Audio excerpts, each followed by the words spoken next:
But her future is a story yet to be told. Our poem is being directed by Seinik Nayosi. My name is Nyako Abba. My name is Akwensi Splendor. Thank you.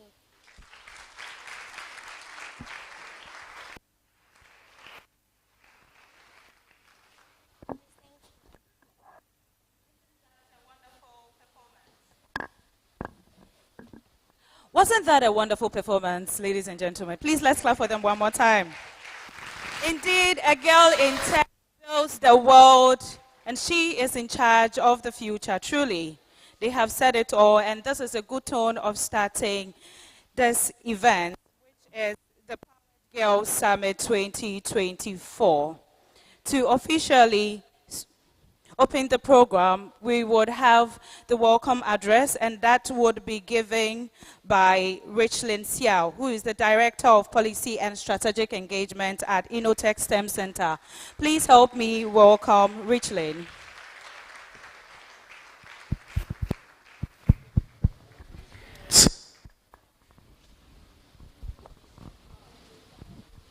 Hello, everyone, and good morning once again. I hope you already had a great time. So this year's summit is quite special, and we are actually happy to see everyone here.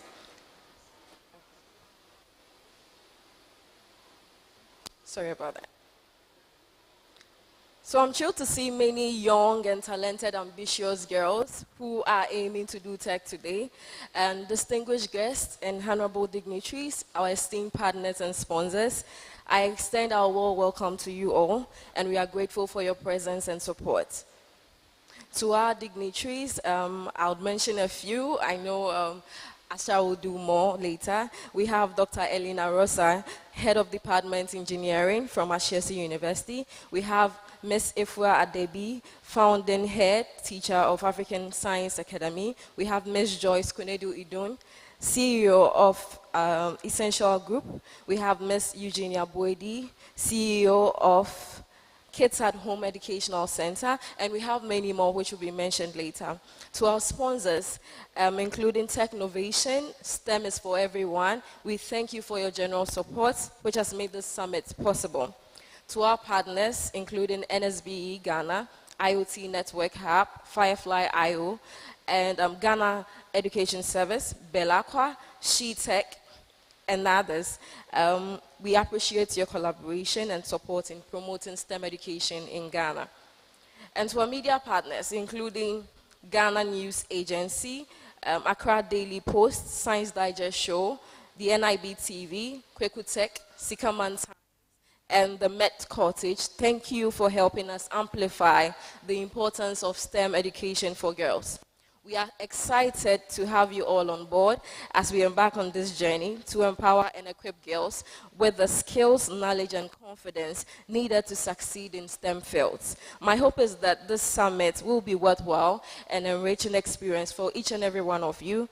Over the next couple of hours, you will have the opportunity to learn from inspiring speakers, connect with mentors and peers, and gain valuable insight into the world of STEM. So let's get started on this exciting journey together. Thank you and have a productive show.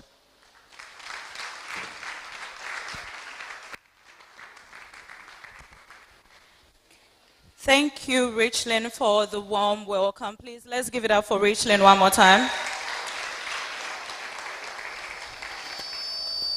And as we have had this warm and official welcome from Richlin, we'll just zoom straight into business, and we would invite our first keynote speaker, who is the head of department for engineering at Ashesi University.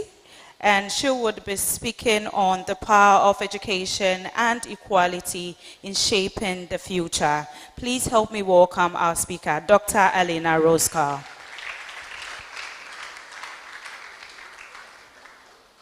Thank you. Good morning, everyone. A minute. Well, thank you very much for this opportunity to get to be here with you. I'm really excited to see all of you here and your smiling and exciting faces. So I hope you have a great program. And I have some slides, and we'll see if we can get them.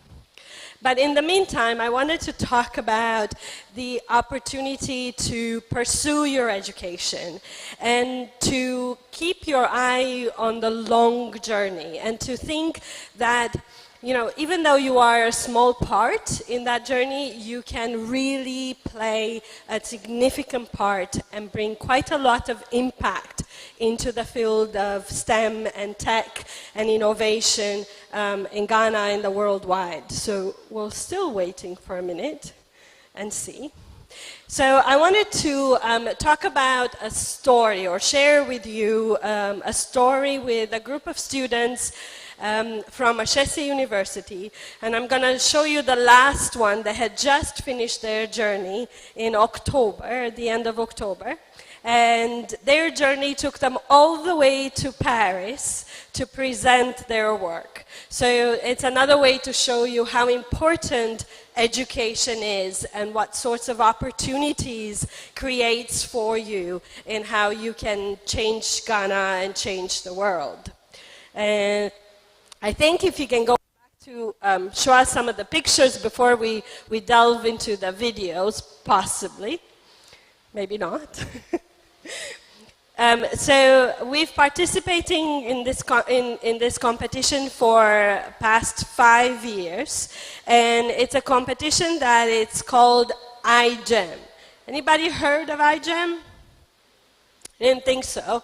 It's not very popular here. It is one of the biggest international competition of synthetic biology. Anybody knows what synthetic biology might be? Any hands? All right, so you have created or you've been working on all sorts of robots, right? That can go through a path and solve a problem. This is basically doing the same thing, but at a cellular level. So you make biology follow and do, the code that you give them in order for them to solve a problem. And so we chose to work on 2 different problems, and I was trying to highlight, but perhaps we might not be able to do that. The current year, whose team got a gold medal at this competition, they basically engineered bacteria, the same bacteria that's present in the yogurt, right, that you eat when you drink your the yogurt in the morning, right? We've made it made it capable of breaking down plastic and also breaking down urea that's present in the ocean water to create cement. So it's a biocement. And with that biocement, we were able to design a new sort of building brick for building new smart defense walls for communities who are having problem with ocean erosion. And these walls are very smart. They can repair themselves if they get breaks in them. We can put other different type of sensors to measure how the water's doing, how the air's doing on the coastal region, so that we can start developing solutions to how to protect our oceans and our coastline. Before that, I don't know if it's playing, I don't think you can hear anything. So I wanted to give you, they had to do a 2-minute promotional video, so I wanted to play that for you to see, but perhaps we'll figure out a different way to get you to see that. And then the previous teams before this one have worked on coming up with a solution for one of the biggest problems that we're currently facing in Ghana, which is galamsey. So we have worked the same way to get bacteria to be able to either extract the gold from the ground or be able to identify a location where the gold is being exists in the ground. And we also transfer that from the gold to lithium, which is the new thing, that the new resource that exists in Ghana, and also is the one that we need in order to power all the new solar energy and solar vehicles, right? So we need to create more lithium batteries, and so for that we need to get lithium. So the point that I was trying to make is that at this conference I had some pictures of it, which is this huge, huge hole all the way in Paris, and you can look around and you can hardly see any faces that look like you, which is very, very unfortunate, because all of you are absolutely brilliant and capable of doing anything you put your mind to. And so I encourage you to keep thinking about this and continue your journey and be persistent so we can change that system. And so in 5, 10 years from now, we will be the majority, and I'm considering myself part of you. I've been in Ghana for 10 years, so my kids are here, so I'm part of you. So I hope that we can all change that, that display where we are the majority. And lastly, I wanted to give a little bit of a short story from the story of Ashesi University, which I'm sure a lot of you have heard of. And that Ashesi University actually started just around the corner here 20 years ago with 20 students. And now it's in Berekusu with, a 1.5 acre of space with building and laboratories that have state-of-the-art technology. Students like you who make this type of work possible. So we started very small. We still are small in the landscape of other universities, but we can now start making an impact or contribute to that impact. We have quite a lot of work in collaborations with other universities. So we're working together at bringing your empowerment to this STEM field. And so I was hoping we'll figure out a way to send you all this, and so you can get to watch them at your leisure. But I'm hoping that this was a little bit of an example of something that, if you put your mind to it, even though it seems impossible and seems small, you can do it, and you can get to make presentations that are being valued all over the world, in a big city of Paris, in this case, but they can be anywhere in the world. So I hope you have a great day. Thank you for your attention. Sorry it wasn't as exciting as I was hoping was going to be, but I am very honored to be here, and I wish you all a great program for today.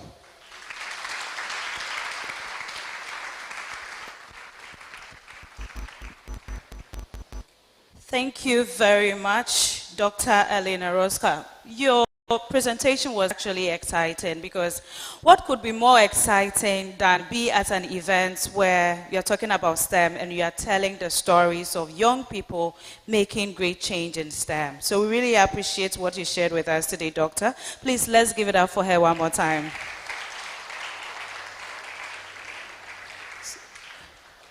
Now we have heard about the power of education and equality, and how much we all can achieve great things if we have the needed support, the needed environment. But we ask ourselves, what role does the girl child have to play in ensuring that this power is utilized and we are able to create the world and secure the future? That is going to be the next conversation or the next topic of discussion. And it is going to be done by the head teacher of the African Science Academy. That is the founding head teacher of African Science Academy. And she will be speaking on the role of girl in shaping tomorrow's innovations. Please help me welcome Ms. Efua Adabi to speak on this topic. Until she takes the microphone from me, please don't stop clapping.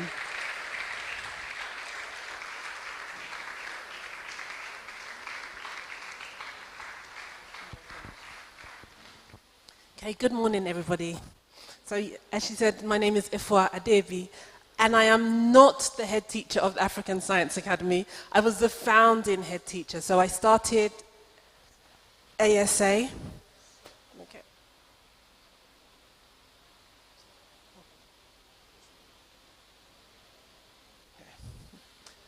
So I started ASA in 2016. Since then, I've moved on to working at the African Leadership Academy in South Africa, and now I'm running the Breaking Doors Foundation. So I'm going to answer the task that was given to me, but I do want to do a disclaimer already and mention that I talk very fast. And so in order not to ad-lib, I'm going to read very, very slowly so that you get the points that I'm talking about. I also want to state that I was in Addis yesterday at a UNESCO conference, so I'm also going to give you lots of data as well. Okay, so get ready for that. Okay, let me take my glasses off. Okay, so a few years ago, when I was working at a boarding school in Tema, there was one evening I'll never forget. We were racing to submit applications. So we were set for a long night in the library. We were under the fans, just like here. The breeze was blowing through the mosquito nets. We were comfortable. We had some sachet water, and we were listening to music, and it was nice. Then, all of a sudden, boom, the power goes off. The lights are out, but the deadlines were still remaining. We didn't know what to do. It was getting hot inside the library, so we decided to step outside and wait for the power to come back. I was with some very ambitious young ladies. One of them mentioned that she wanted to be the solution to help every home have power, just like they do abroad. She said she was going to use wind power and bioenergy and solar. The rest of the group laughed at her. But then the dream started to flow. Okay, we thought of innovation, we thought of ways to store power, we thought of ways to harness the sun's energy. One of the girls talked about her father's farm and how she would love to have robots planting the crops so she wouldn't have to do it. And then she would have drones that would be zapping the snails and killing all the other animals that are eating the plants. Somebody else talked about the fact that her home kept being flooded, and she wanted to find a way to kind of predict this so that they could prepare before rain was coming. There were so many ideas, and I know if you were in the same situation, you would also have brought some ideas. We talked about transportation and the fact that the trucks are always so big and so polluting, and maybe we could find ways to solve this. That night, I saw something remarkable, and it was the power of young African girls to dream. Okay, to dream of futures where they could be the solution. Okay, they could come up with a new reality. I've seen this many a time, and I'm sure if I was to speak to some of your teachers or some other people who work with you, they would say similar things. Here comes the statistics. Okay, so Africa is supposed to be home to the youngest population in the world, with over 400 million young people between the ages of 15 and 35. So me, I'm out of that category, but it's talking about you, okay? By 2030, it's believed that 42% of the world's youth will be African. So in 6 years' time, okay, most of the world's youth, or 42%, will be African. And that really has implications. Not just implications, but opportunities as well. Okay, so we need to think about STEM, which is the science, technology, engineering, and maths, and how we can use that to tackle some of the challenges that we are facing at the moment. So thinking about energy, thinking about climate change, thinking about healthcare, transportation. Okay, everybody has their own unique perspective from wherever you've come from, and each of you would have different ways of trying to solve the same problems. Okay, if we think about Africa, okay, we know that Am I still on? Yeah. Okay, so we know that just 30%, only 30% of science professionals from the continent are female. And this is where all of you can kick in. Okay, that percentage needs to be increased. So I'm coming to preach to you right now. Okay? If we think about, I have examples of some of my former students who've made things, who've gone on to Ashesi, okay, and done brilliant things. And I know that potentially you guys can do that too. Okay. Is that still working? Okay, yep. Okay, so I want you to think about this for a moment. Know that there are going to be mentors here. It's not going to be an easy task, okay, but there are people to support you, and you really, really can make a change. Oops. Can make a change, okay? There are mentors, there are programs. I didn't have this opportunity when I was younger. I ended up doing a chemistry degree, but if I had this opportunity, I would have grabbed it. And I challenge you to open your minds and think about all the possibilities. I know that there'll be parents out there who are recommending that you do law or medicine, but there are so many more careers out there. Okay? I'm going to end, because I can see some eyes kind of getting heavy, and just remind you, just very quickly, with some statistics, and just say that in between 2020 and 2040, okay, the number of young Africans who are completing secondary or tertiary education, okay, is going to double. So it's going to be more competitive out there. So you need to think about what's giving you that competitive edge.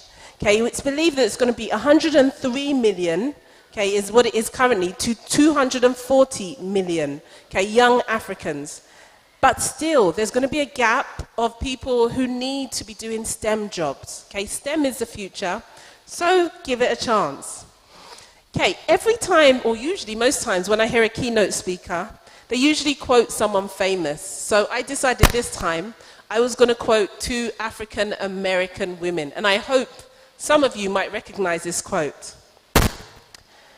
Now we are not afraid, although we know there's much to fear.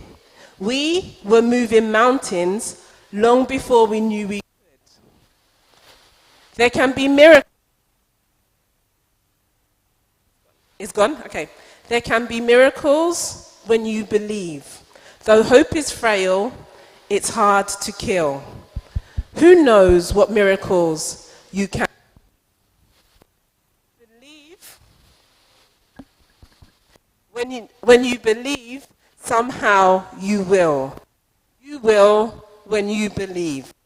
Okay, so I challenge you. I challenge you to believe.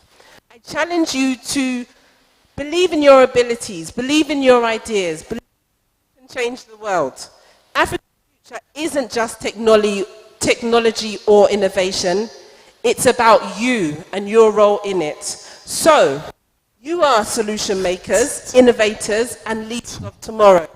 So dream big, and the future is yours. Thank you.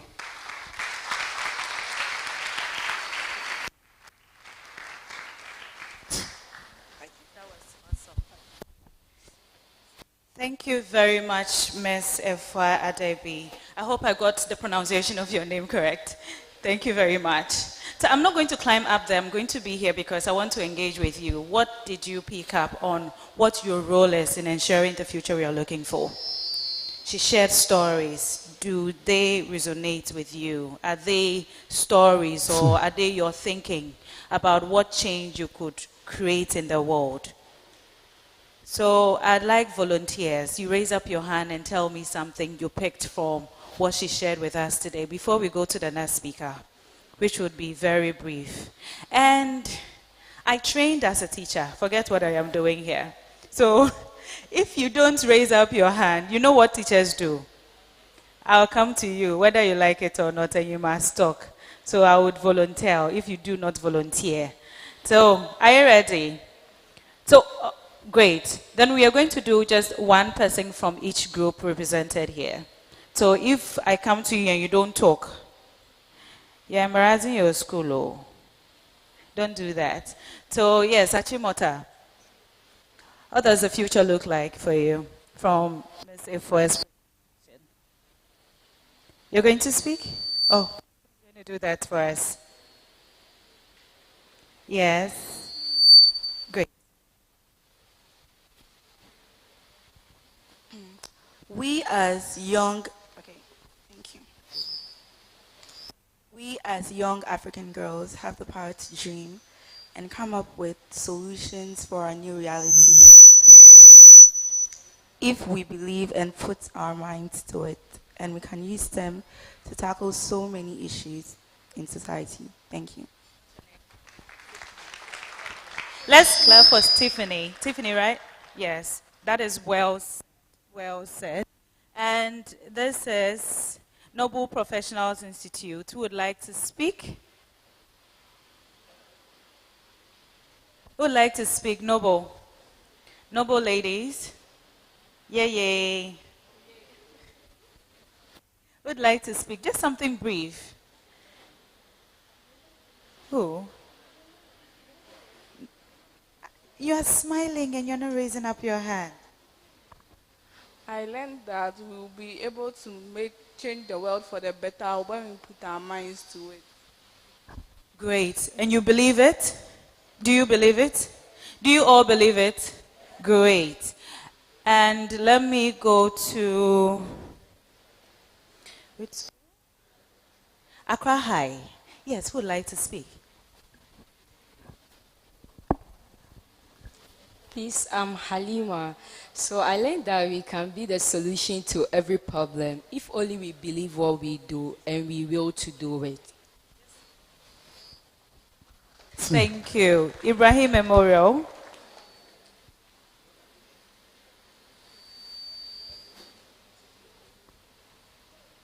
What did you hear from what she said? Okay, so take the microphone and say it.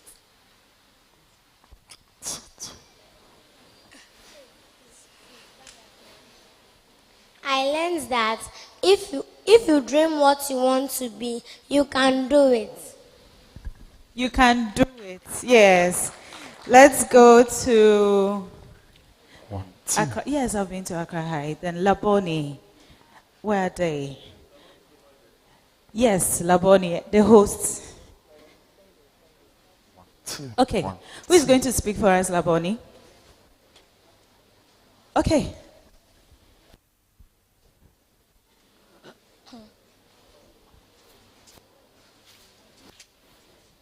Okay, please, about the percentage. She said in the world of people doing IT, girls about 30%. And in the next future, I hope we'll all increase the percentage to at least 40%. Thank you very much. Which school hasn't spoken yet? Which school are you from? SABS, yes. SABS, who is going to speak? SABS, are you ready? Yes. I learned that instead of going for courses like law and medicine, you should try going for courses like in this century, such as engineering, biology, and chemistry. Great, great. Not to say those courses are bad, but let's change our direction from the traditional courses that we know and challenge ourselves to go study courses in STEM. Great. Yes, talk to me, girls. Yesterday we met. We are here today. Okay. Please, I heard that Mrs. Ifua said that there are more careers that girls can do better. So if we believe, we can achieve it. Yes. So there are more things to achieve beyond being a nurse, being a there are lots of things than being a lawyer and a teacher and the many other ones that we know. Today, let's look at what more we can achieve, especially in STEM, using technology, science, engineering, mathematics. Great. So we would go to, no, before I introduce our next speaker, I'd like you to clap for yourselves, for your contributions. DJ, you scared me. Okay. Our next speaker, we know it is all about technology, right? We are talking about technology, igniting the power and the potential of the girl and all that. And we have the women who are in the space speaking to us. And the next speaker is going to use technology once again to address us. And this time around, distance is not a limitation. Distance is never a limitation because we have the technology developed by people to ensure that we are able to interact when and where, right? And then the impact and whatever that we seek to achieve would be achieved. So our next speaker would be joining us via Zoom. So we would see her on the screen. And she is an economist, an entrepreneur, and C-suite. And she founded the TKC Africa Limited, and also she is the CEO of GVCA. And she would be speaking on the role of leadership and entrepreneurship in empowering women. Please keep your eyes on the screen as we have Ms. Hannah Betila Akwa speak to us on this topic. Please let's clap for her until she appears on the screen. Yeah. Hello, Ms. Hannah.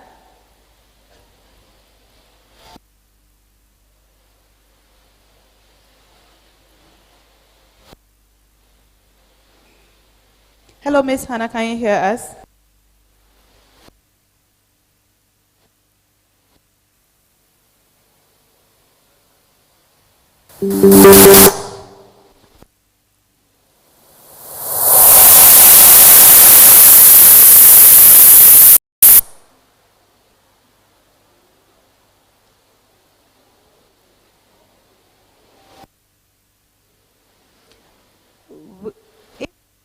Ms. Hannah, we can't hear you.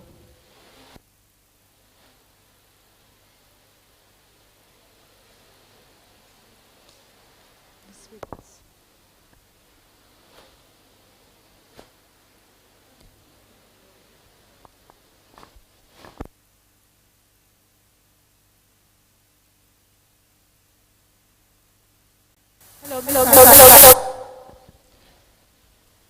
Miss Anna. Hello. Hello.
Hello.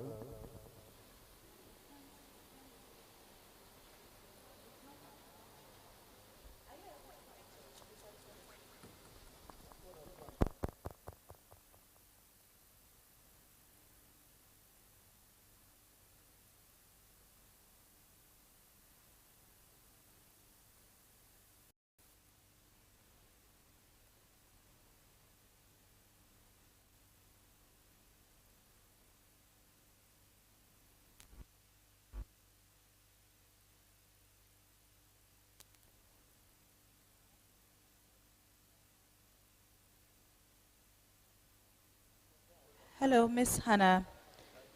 We can see you, but we can't hear you. We're still working around some technicalities, so we'll prompt you when it's set. Great, thank you. Great, thank you. Great, thank you. Great, thank you. Great, thank you.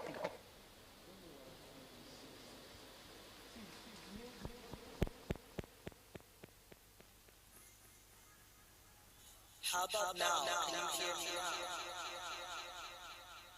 No?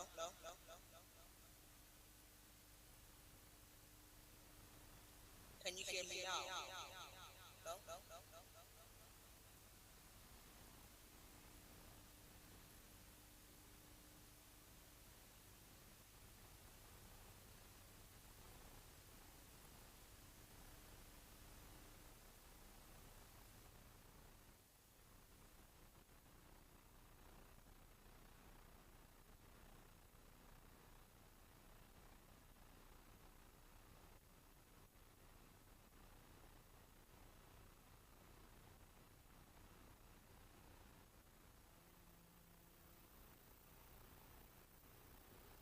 Whilst we continue to work around technology, I'd like to come back to you all, but this time around to hear what exciting ideas you have, some innovations that you would like to work on.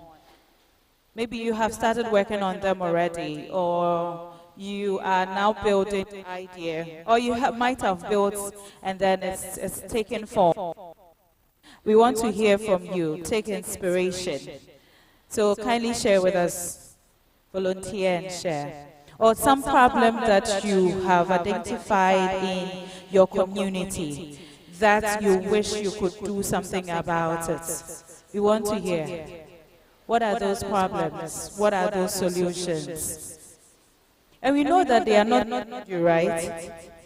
Yes, age is not what can limit you, and gender is never what can limit you too. So we want to hear. Is there any problem you have identified that you want to use them to solve? Okay. Is there anyone?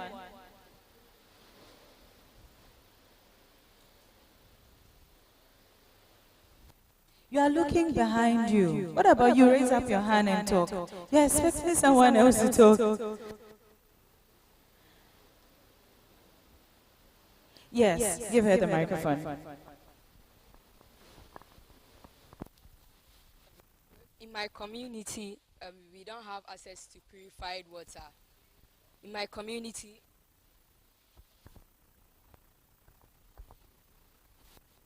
we don't have access to clean water. So I want to create water systems that will purify the water. Maybe a filtration machine. It's a great idea. Please, let's clap for her first. Don't sit down yet. Don't sit down yet. Have you thought of how you're going to create that machine yet? Have you made any steps towards it yet? Tell us more. Okay, so there was a time where I made a research and I came across this machine was made by the DIY craft, which I would use boxes for the main time and then work on it first before I can use the main machines when I get people to support. Until you get funding, you won't continue with the project? No, or what I'll more still can you continue. do? So what can you do even with limited or no funding? Okay, so maybe I would like to organize a team. Okay. Whereby we will talk to people on how they pollute the places, because we have choke gutters around and the place is not looking good at all. Okay, so awareness creation, sensitization, cleaning environments. Let's clap for her one more time.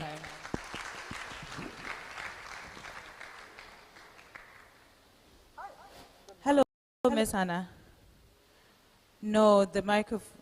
No, we cannot hear you. We can hear you move your lips. We can see you move your lips, but we still cannot hear you, unfortunately. Okay, we are hearing you slightly. Can you hear me now? Yes.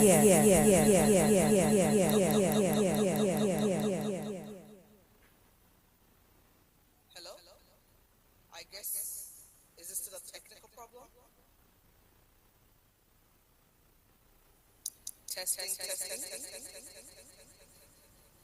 Hello. Hello.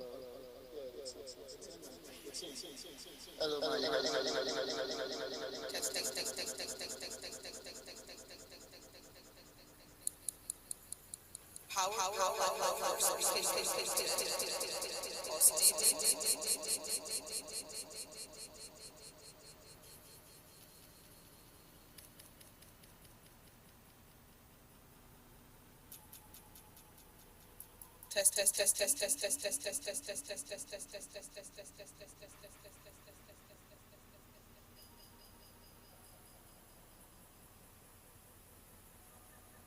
Test, test, test, test, test, test, test, test, test, test, test, test, test, test, test, test,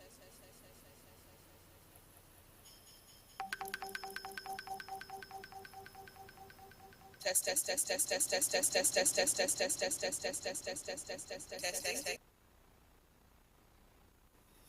Is it work?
Hello.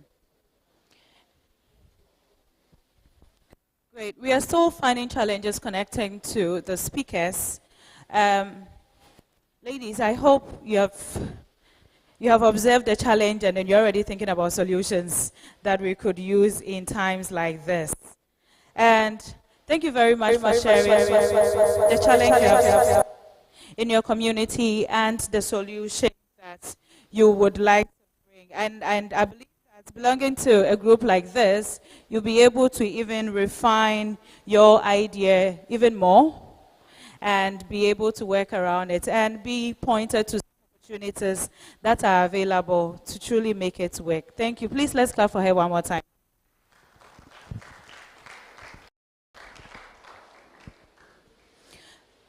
We are going to have our first panel discussion where we would have different speakers with different experiences that will be speaking on the topic driving change, girls as leaders in the digital age. Driving change, girls as leaders in the digital age. And I would hand over to the moderator of this session to come and introduce the panelists. And welcome my co-MC, Tracy Tinkran, as the moderator for this session. Thank you. Thank you very much. All right, so as I was sitting there, I was hearing some whispering, like whispering from that end. Patience. You're Patience, right? Yeah, Patience says she's feeling sleepy, so please let's us all be upstanding. Let's just do some small exercise because this is a discussion we are going to have. And if you are not attentive and you're feeling sleepy, I'm not sure you pay attention. All right.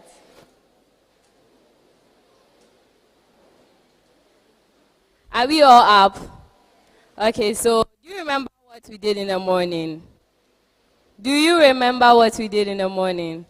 Okay, so powered, powered, powered. We are taking it once again. Powered, powered, powered.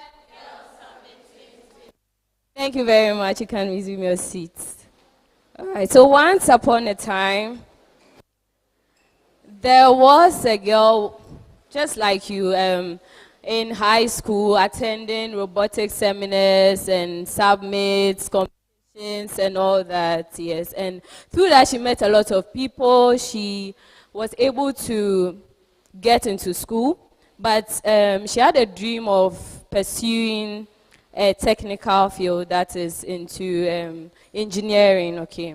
So her parents were like, I think being in Ghana, you should find a job that you get a job right after you are done with school. So she thought about it. Her colleagues were in the uni, and then she decided to go into nursing school.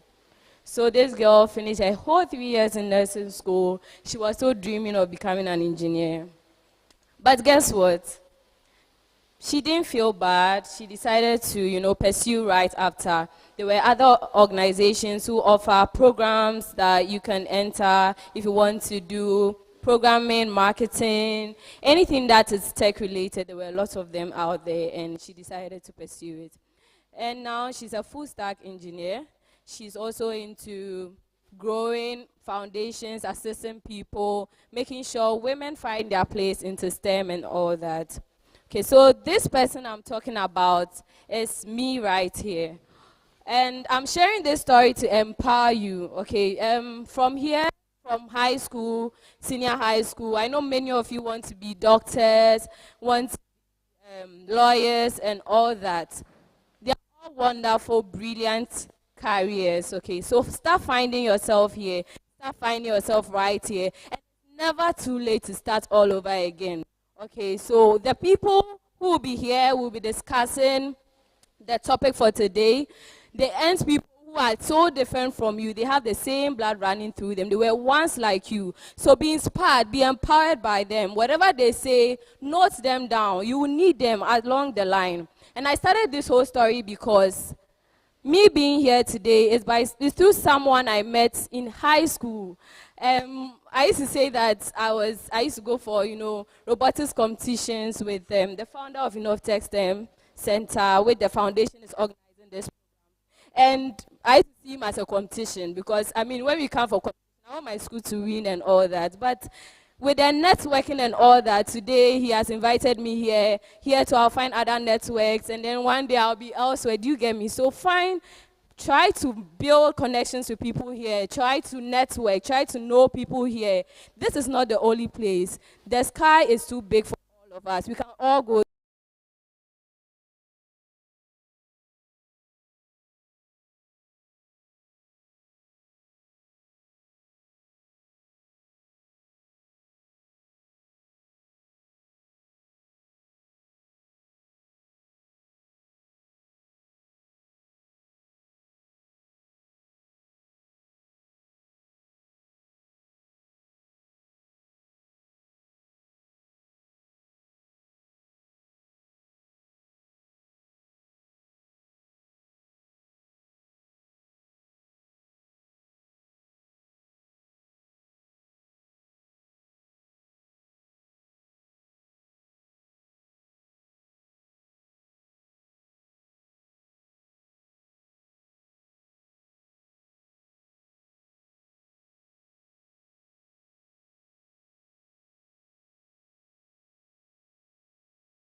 World AIDS Day program.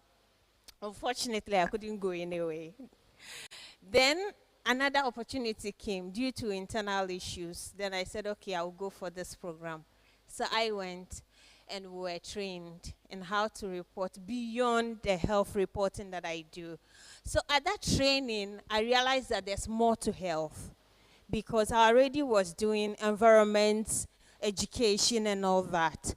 Then I was exposed to this thing called science communication or science journalism. And I was like, whoa, this sounds so interesting. Because naturally I'm so curious, I wanted to find out what's more there. So I will ask again, how many of us have ever heard story on archaeology on any of the media platforms in Ghana? How many of us? If you ever listen to any story, news story that is on archaeology. Okay. So at least I've seen the two hands. I don't know which of the stations they might have seen it.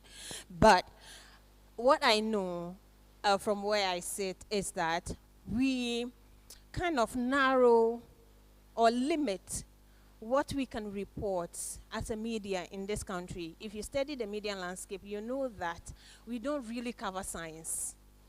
We cover and qualify it as science. So we have archaeology that you could write from. We have pure physics you could write from. We have chemistry you could write from. A whole lot of backgrounds, innovations, robotics, what have you. All of these things are under the broad umbrella called STEM. And we realize that most of our scientists are doing incredible jobs out there. But until they gain recognition on the international platform, then we own it. Our media will own it and say, Ghana's engineer received this international award. Meanwhile, we are here. We are supposed to help them tell their stories. So there exists a gap. The gap is that we have the public, which all of us seated here are part of the public. And then we have the scientists who are hung in there. And they speak a certain language. The language they speak is coded in technicalities or jargons. And the gap that is there, they speak the language. Their works are stuck in the repository. There's nobody to translate the works. Meanwhile, the end user of the work that you have done is the public. So this is where the science journalism comes. So the science communicator uses the journalism tools, pick the scientific datum or data, digest it into readable articles for you to read it and understand what they are talking about. So they did a research, and they said that there's E. coli in the water that you are consuming, even though they said they have treated it. Okay, so that research is stuck somewhere in the repositories, Elsevier or wherever that it is, and the end user or the one that it will benefit, which is the public, doesn't know anything called Elsevier. So you pick that same article, you write it in a news form, and you present it to the people. Now they can see it, they can read it, and they can understand that, oh, they said the water that is being treated, even though they said it is treated, they've not treated it well. So there are some level of impurity, or so to speak, in it. So you have to. So it was a defining moment for me, and someone who was curious, I delved into it. And trust me, even though at the time that the layoff was happening, within the space of 4 months, I was just touring the countries. And it's not because I wanted to tour the countries. It was because by virtue of what I was doing. So as a journalist, I go to the continent, and then I meet only me coming from Ghana. At most, someone will add up to me, then we are only two. Okay, and especially when it comes to West Africa, then we are only two. And when I go back, and I was like, okay, so this is the issue. We have a challenge. And even when you look at our universities, we are not training in science communication or science journalism. I've scanned. The farthest you can get is when you go to South Africa, when they will do health communication, you pick that. But that is not a challenge at all. When I started Science Journalism Ghana, so I'm the founder of Science Journalism Ghana, and when Science Journalism Ghana came to be in 2020, we decided to train young and upcoming journalists who are interested in communicating science, so we can mentor them for them to become a part of us. I think this is where you want to clap your hand.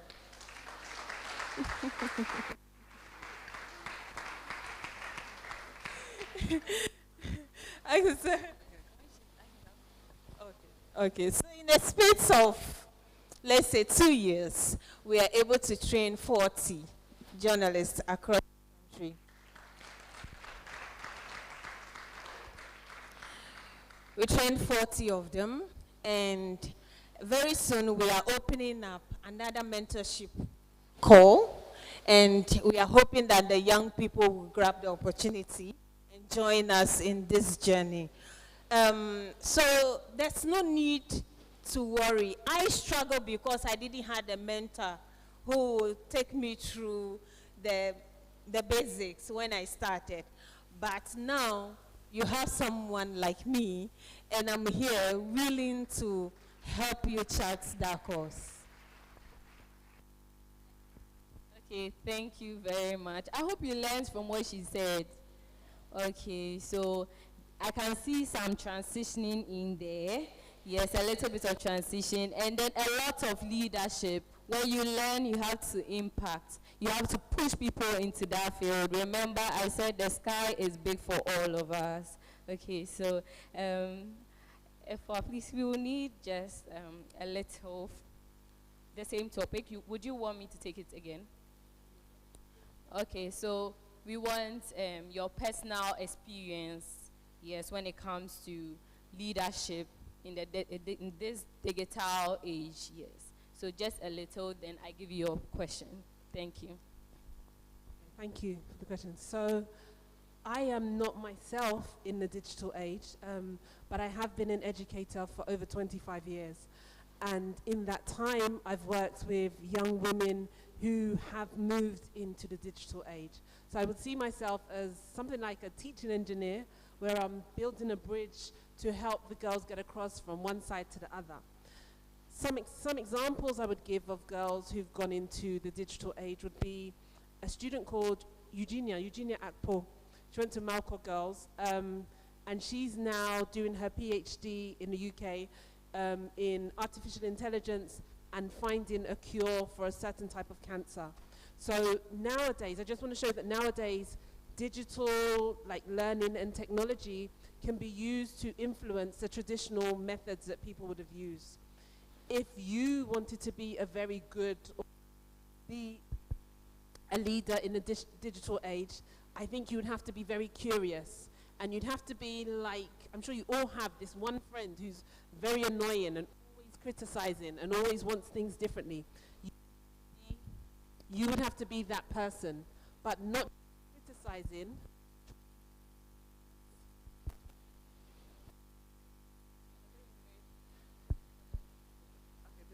Okay, so not just criticizing, but trying to find a solution. You'd have to be very open-minded. I mentioned earlier about the fact that there are traditional careers, and actually you mentioned as well.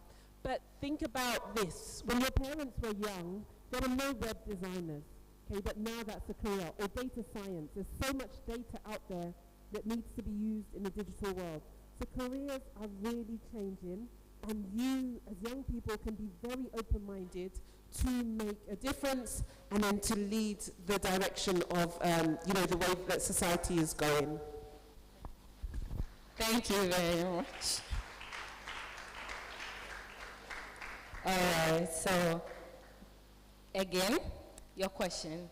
Can you share a defining moment in your career where a sense of purpose while managing the demands of the digital world was played? Okay, let me take this question. I'm changing the question, sorry. Okay, so can you share a defining moment in your career where your leadership directly impacted a significant change? Your leadership. I would say that as a teacher, you're always impacting others and causing change. I think if I ever have one particular moment, it's when I see people transition, people transition from having a closed mind to an open mind. So the idea that we think we know out there and we think we know what's happening, but just trying new things, new foods, new drinks, new careers, new ideas, new ways of thinking. I think that's when my leadership has impacted others. Thank you very much. And we hope your leadership will impact you all as well. Okay, so Madam Jessica, okay, before I ask you a question, I'm going to ask you two questions. One from what you shared with us, your personal experience. I'm sure you had people mocking you and people who didn't know what you were about, like you are just all over the place or something. Yes, I will just share just something small about what you did with that. And then for your question, as a leader, how do you stay grounded and maintain a sense of purpose while managing the demand of the digital world? Thank you. Thank you so much. Okay, so I'm very open-minded person and very bubbling. Wherever I am, you notice my presence. Maybe today motherhood is shaping me up a bit. But anyone who has ever come into contact with me will attest that I am very bubbling. And that's one thing that people find so annoying. Yeah, they don't see the reason why I'm always all over. Yeah. So, starting off my career, I had a switch through all the phases when in the journalism landscape. So I started off from radio, I moved to TV, and I moved to print before online. So I have delved with all the angles or arms that media, under the broad umbrella media, is quoted for. So in terms of experience, I have a little bit of all that. When I switched from radio to TV in early days, I heard criticisms, comments, and sometimes you do things that they are not expecting you to do it that way. They criticize and over-criticize you. And mind you, some of the criticisms are not they are not criticism per se. What to me who say yeah, that kind of that kind of feeling, yeah, that since I'm not the one doing it, that feeling of jealousy. Yeah, why is she all over? Why is she doing that? But I'm telling parents or students who are seated here that if you have that kind of, I think it has to do with temperament, yeah, melancholy. If you have that kind of temperament, it is not a crime. Just ensure that you pick up what stands out for you, capitalize on it, and use it to build yourself. Mind you, whatever that people criticize you for, there's something in it that will work for your good. That is really positive that you can capitalize on. They used to tell me I have a long way to go. Why is it that one thing they are teaching you and you, okay, why are you behaving as if you are the only person who knows this? You see? But you knew it. You are not able to amplify it. And I knew it, and I'm happy to share what I have. Mind you, if you are able to share something, you gain by sharing. But most of the times we don't know this. We feel like when someone is sharing, the person is being too known. We tag the person, oh, she's too known. But that's not it. You encourage them to speak out. I observed as well sitting here, almost every child sitting here has something in him or her that they want to share. But some of them are feeling a bit timid to come out to speak. But me, I will encourage you that whatever you think, you speak it out. If you don't voice it, nobody will know that this is good or this is bad. And that may be a defining moment for you. So don't be intimidated when people try to shun you or they try to shut you down and all that. Forge ahead. As far as you know that there's always something within you that will be pushing you. That's the push factor. It's always pushing you to go for this. I know the number of times that I have tried to give up on this because I was not getting any support. As I sit here, if I organize something, I use my money. I freelance as well to other platforms across the globe. Once I get the money, I use it to do production. I use it to train others. I'm not getting anything in return. But I don't get fed up in doing it. I end up rejoicing, have that kind of inner peace within me. And that comes to the fact that leaders, we have various categories of leaders. Leaders are born, some leaders are appointed, some leaders are discovered by others. So when you are fortunate and you know that you are born with it, and you realize that thing, you build on it and impact your world around you. I think that's the most fulfilling thing any human being would love to achieve in life. So I've heard a lot of them. It's typical of newsrooms in Ghana, as when you just graduate from uni, you are doing national service or you are doing internship, they will send you, errand boy. They will send you anywhere. They will use you. But don't give up in all those things. It's a learning process. I went through it. It's like a norm. But I wish it's never like that. But there are certain things you could have control of. There are some you will not have control over them.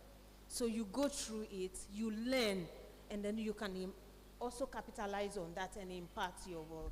So basically, I went through it. I just don't want to delve into the nitty-gritties of it, but it's worth it. Yeah.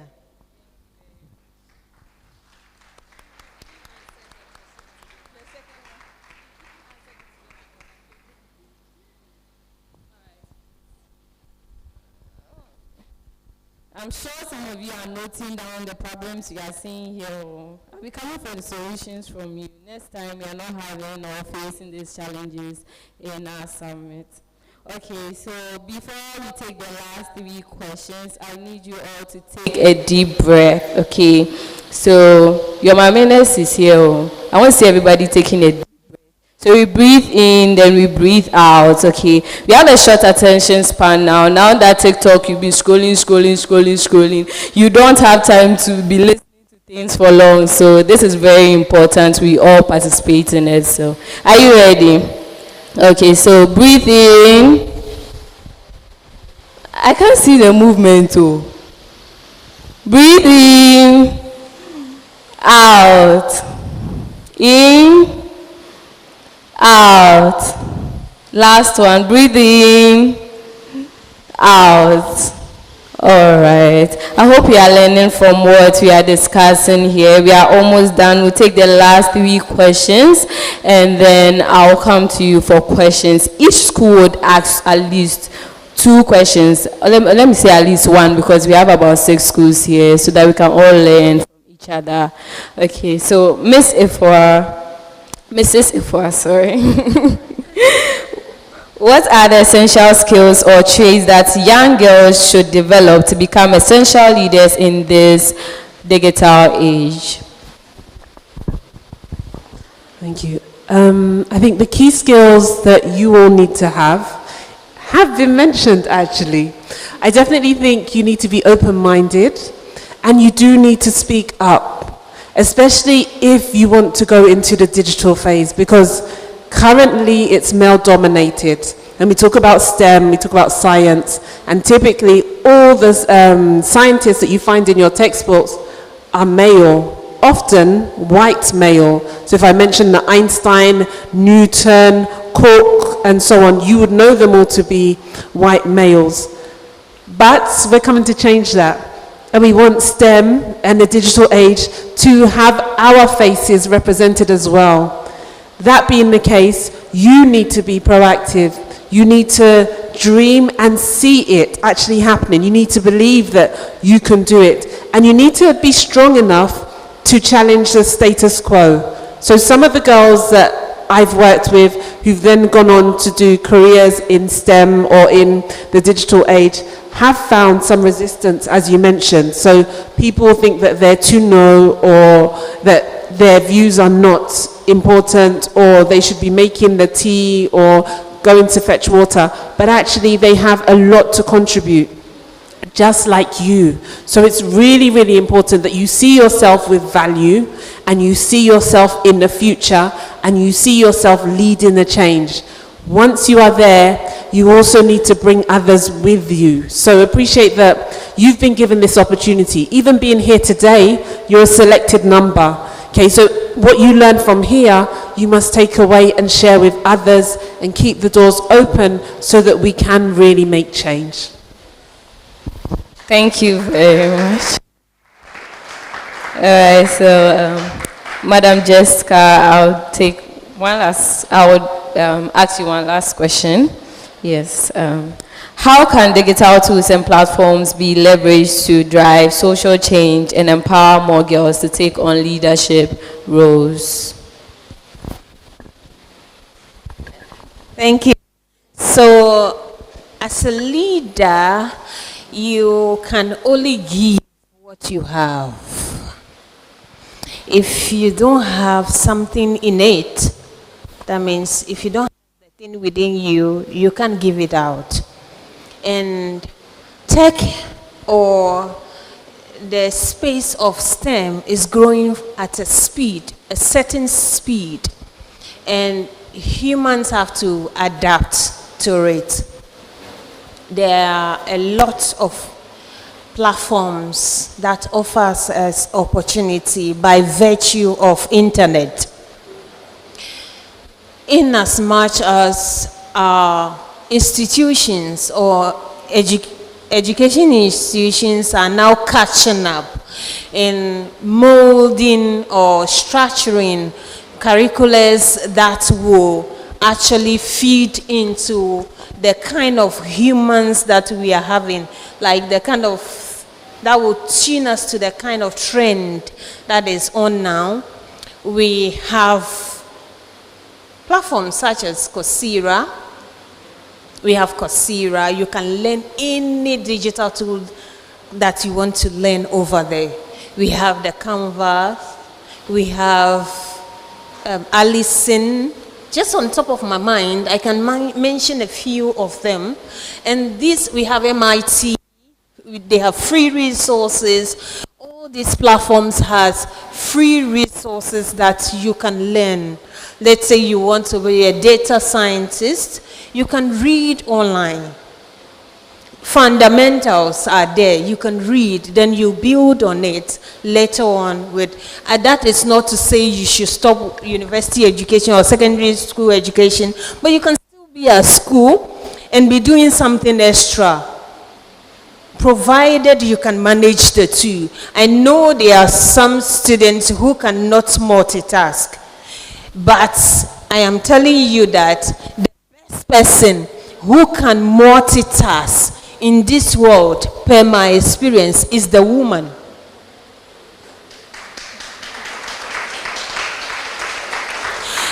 She has never received a professorial or a doctorate degree for multitasking, but a woman is the perfect being on earth who can multitask perfectly. So that is not to say, me, I can't do this and I can't do that. You can do it if you have the will. Okay, so as I sit here, I'm a nursing mother. I have a 70-year-old baby. I still work. I freelance. I get money. I just finished organizing my first forum, that is the Science Journalism Forum for Ghana. I just finished last week. I put up everything myself. Nobody did it for me. So, we don't have any excuse. You have data on your phone. Instead of TikTok and Snapchat and Facebooking, turn it into something positive. Use the same energy. And said, oh, I heard something, and she just said something about science journalism. Let me find out what it is about. Go online, read about it. Oh, Auntie Efua says something. Let me find out what it is. Channel that energy into something that will impact your life. You know, we have limited times. Even though with all our glory as women, we have limited times. If you are not careful at a certain age, certain things are not done in a certain way per our society.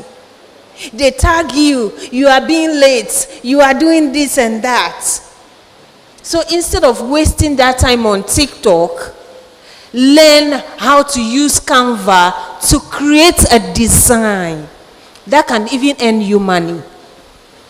Now we have digital tools. Young girls are on the internet feeding themselves with those tools, and they are using it to make money, a lot of money. But the money should not be the focus now. At this stage is building yourself. You build before you can think about money. Money will come later.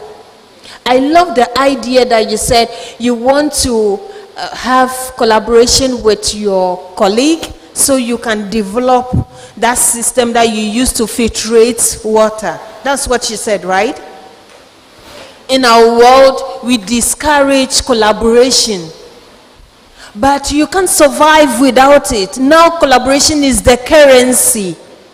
You may have money in your pocket, but if you don't collaborate with the right people, the money will not solve the problem for you. So this is the starting point. Don't live here and that is the end of it. You can limit the TikToking, the Snapchatting, the Facebook, convert that energy, get into Coursera, find something, read it, develop a skill, and build yourself up. Raise up for the future ahead of you. Thank you. Thank you very much. Okay, so Mrs. Efua, what steps, so we are running up here, we have just 3 minutes to run up. And my question for you is, what steps can organizations take to ensure more girls have access to leadership opportunities in the digital economy? Yeah. Okay, so the information should be to the organizations, but I want to switch it around a bit. And I want to say that actually the onus should be on the young girls, on the students, on making a difference. There are so many organizations out there, as you mentioned, and so many ways that you can develop yourself. So the challenge should be thrown back to us to how are we making use of what is out there at the moment. And of course, as people come through the system, they will make more and more organizations to support us. But as I mentioned when I spoke in the keynotes and speak, we as Africans, or you, not me, because it's the youth between 15 and 35, are going to very soon become the majority. And so if you are able to design things in the digital space that work for 40% of the world, then you're running things, you know. It's no longer about the West or about Asia, but about the power that we have in numbers. But you must be part of that. Otherwise, people will just keep making solutions for us that don't really work, okay? It was mentioned also about the web design and so on. Yes, you can be in this part of the world and be making web pages and be making things for people all across the world. And it really, those kind of things don't matter anymore where you're located. So you must take the opportunity, you must upskill yourself. The organizations are there, and when they see the work, they will come forward. Thank you very much. Please give them a hand of applause. Wonderful. This brings us to the end of the discussion, and I'll be taking in questions. And to summarize what they said here, we are here for you, we are here to empower you, but you have a role to play in it. You have a role to play. Leadership is not just about leading a whole school, being a girl's prefect or anything like that. But if you find a problem and you believe that there can be a solution, you can get people, then you can all work on it. You can start something and work on it. It doesn't always have to start with funding. It has to start with an idea. Sell the idea, you get people to invest in it. All right, so taking questions from two questions, please. Any school? All right, please.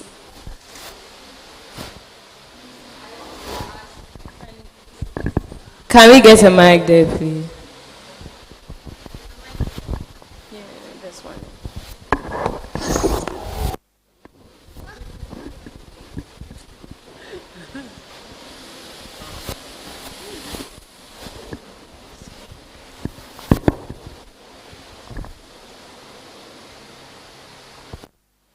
Please introduce yourself before you speak. All right, my name is Halima Tusadia Hassan. I want to ask Ms. Jessica when she got the opportunity for the science.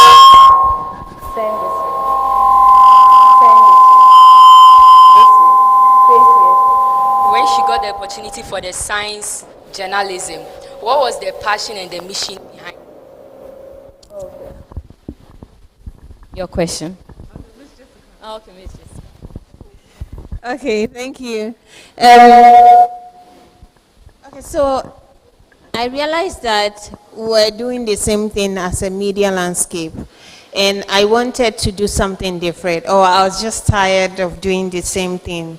So I said, let me chart a different course. So I tried to create a niche for myself. That's create my own identity. So I started from there, and the passion feed into what I really want to do. That is to impact the next generation. So that's how it started. I hope I've answered you. Are you sure?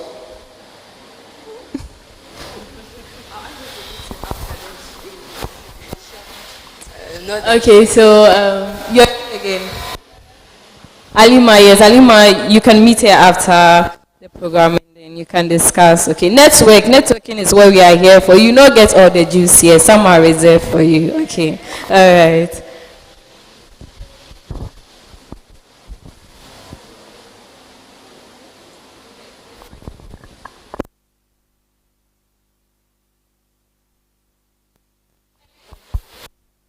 Out loud.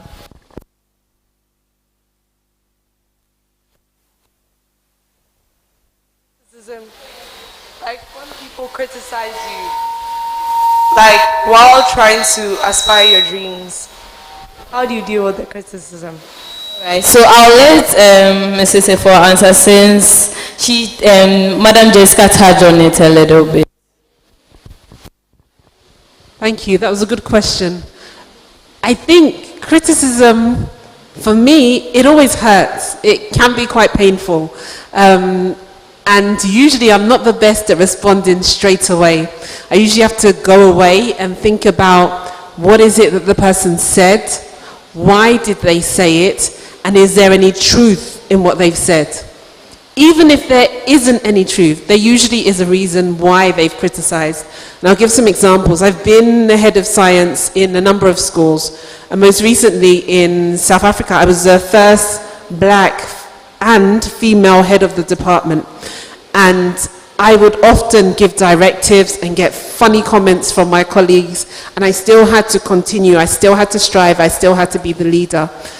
But what I found from some of the criticisms was that is what was paining them about me, you know. So they were criticizing the things that I was doing well. And so I had to make sure that I'd identified the thing and I did it even better so that they knew that I really, not that I didn't care about the criticism, but I was, using it to my benefit.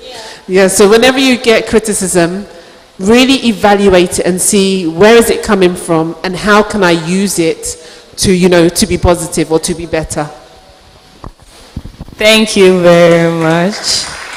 Okay, so thank you all for this wonderful discussion, and I hope you all learned from this. This is to tell you that soft skills are very necessary and important to learn. How you can communicate criticism to people. We have constructive criticism, and then we have ways you can communicate with people to help them and build them, because you can't do it alone. At some points you need people to support and help you, so don't be selfish about anything. And I want to break this out to you. This is not about discouraging any of you if you want to become content creators or anything. I don't use TikTok and all that, but make sure that you are learning or you are getting something out of it.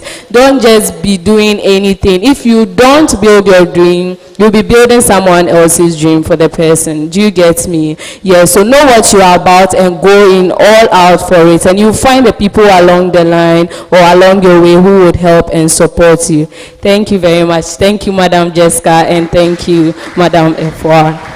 All right. I'll be handing over to Michael MC. That was an excellent moderation, Tracy. Please, let's clap for Tracy. And also for Jessica and Ifwa for the insights they have shared with us. Please, let's clap for them. With all that they have shared, we know that whatever we are saying you are capable of achieving is not too far from you. They are very achievable. It begins, again, as Tracy said, with an idea and the belief that you are capable of achieving it and actually looking for the opportunities to make sure that you achieve them. And you don't have to be conventional about it. It doesn't have to be traditional. Our paths can be very different. Right, so you can be that journalist, but you focus on tech. You're not doing the deep tech science things, but you are using your passion and that dream career to work around this same topic that we are talking about. So we all can work in the STEM space in diverse ways, and we all are capable of being successful. So you could be the one starting a school for girls who are interested in pursuing STEM. You may be the one broadcasting about STEM opportunities or different, lots of opportunities as they have stated here. And I know that already you are thinking about some opportunities that you can grab and some ideas that you can really work on to achieve what you want to achieve. Thank you very much for paying attention throughout this session. Clap for yourselves too.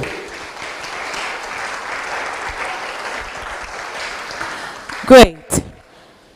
So it is now time for us to have snack, and then we'll move to our breakout rooms. And the breakout rooms, we are going to have AI machine learning. So the volunteers who are supposed to lead the various breakout rooms, please see Jonathan outside for a brief moment, and then you'll come back in. Facilitators, yes. The facilitators who are leading the different breakout rooms, please see Jonathan outside for a brief meeting, and we'll come back here. So we would have a class for AI and machine learning. That is hands-on introduction to AI tools and applications. We would also have robotics and electronics, building and programming simple robots. And then the third class would be 3D modeling and printing. Bring your imaginations to life. We would also have mobile app development, so where you will learn how to create your own mobile applications. And then there would be the class for product design, where you will learn the basis of prototyping and product innovation. And there would also be a drone workshop where you will learn how to pilot drones. And then there would be the leadership and entrepreneurship session where you learn the strategies to lead and launch successful ventures. Are you excited about these sessions that are coming up? Because at the moment, I don't even know where to go to if I were to be in your shoes. Because I'm interested in different ones. But before we go, before we share the snack, there were some people who would like to give some gifts to for how much they have been active in our sessions. So the lady from Accra Girls, please, let's see you. Yes, you are the one who has been asking questions and talking. Yes, let's see you. Please, let's clap for her. She's winning a bag. Yes. And the lady from Achimota who asked the question during the panel discussion. Yes, please come. Let's clap for her as well.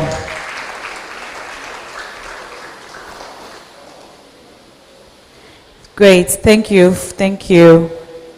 Please, let's clap for them. So throughout the sessions, we'll be looking at you. If you talk, you ask questions, we are going to give you some gifts, very nice, exciting ones. So make sure you contribute. We are going to play some music. We share the drinks that we are using for the snacks, and afterwards, we'll divide you into the breakout rooms for the session. So DJ, please take over, and volunteers, let's get to it. Thank you.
Hello.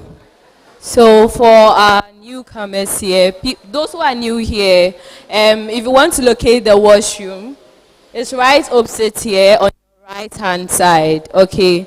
So that's the washroom we'll be using.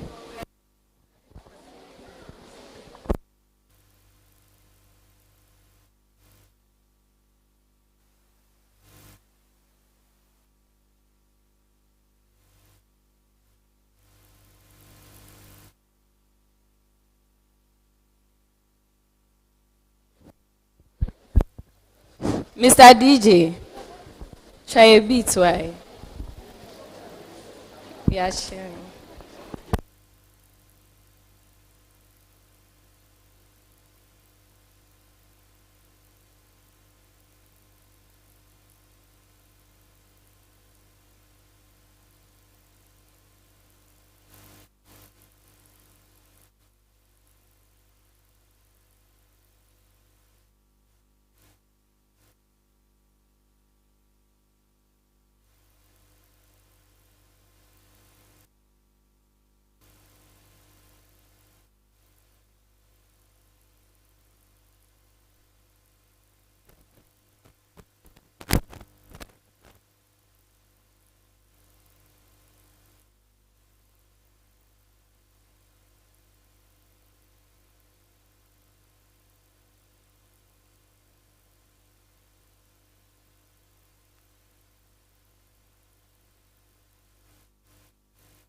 Hi. So as I said earlier, we are going to go into the breakout session. And I'd like to invite the founder and CEO of Innotech to come and explain how the session is going to be like, and then the facilitators would have to follow to the various classes for the session. So please help me welcome Jonathan Kennedy Soa.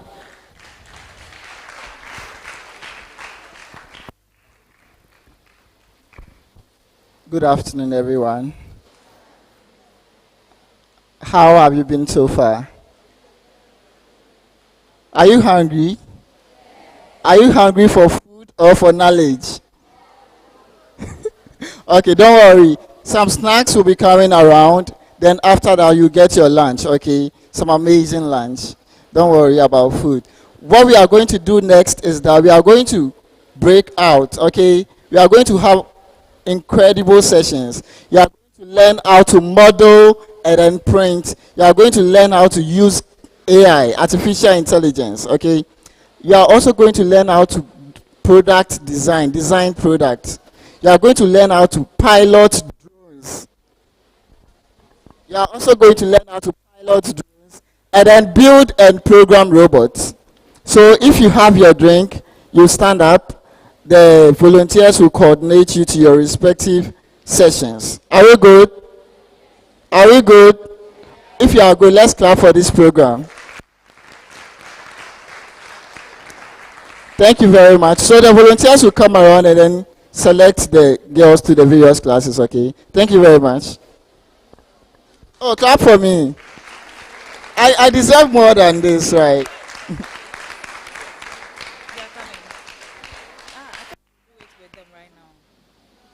Okay, okay. So Achimota, please come. Achimota Senior High School, Laboni Senior High School.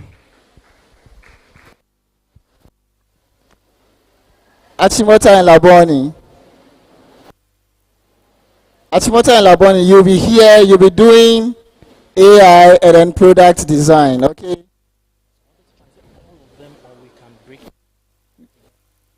Yeah, we are dividing.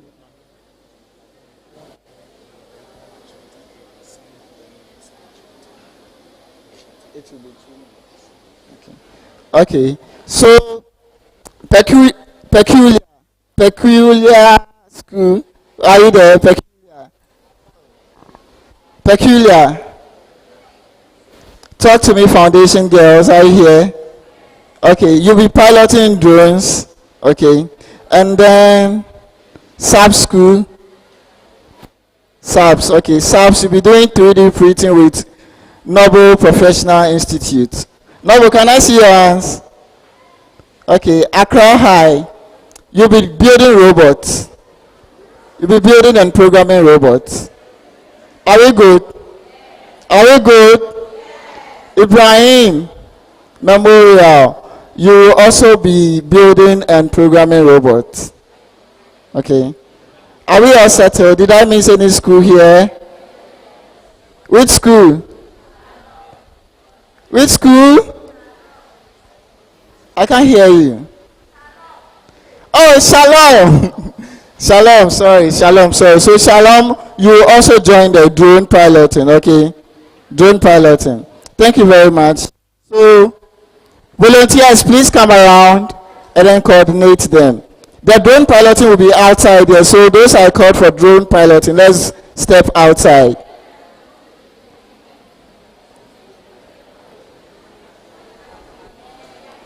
Now, when you are done, you come and share your experience. The team that will be able to share their experience so well will get some nice surprises. So means which people are going up there? Those going up there, 3D printing.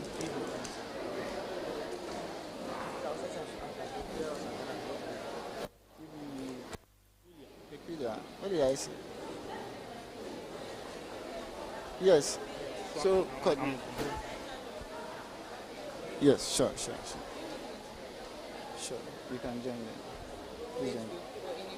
Drone. George will be handling the drone. So let me know which video. Okay. Hello. Peculiar. What did I say? You are how many are you? Okay, join the drone piloters. So peculiar, join the drone piloting team. Peculiar. Okay.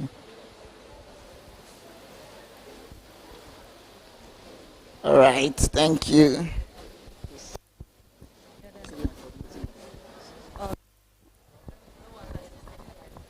The AI team.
too.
two.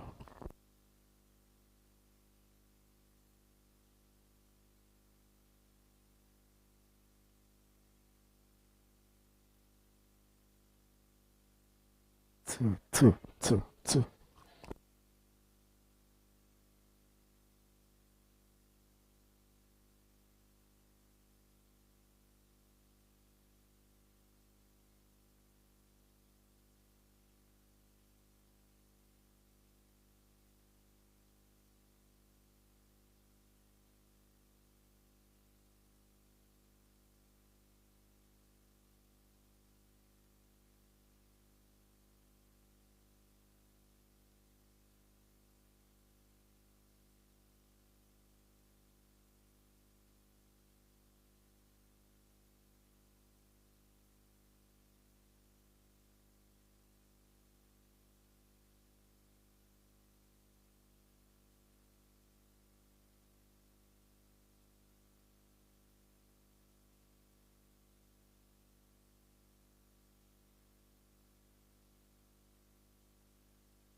1, 2.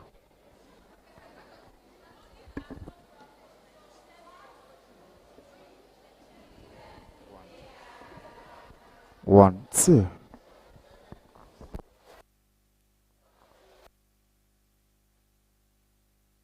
1, 2.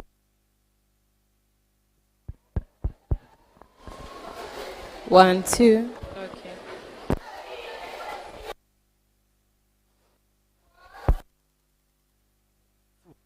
1.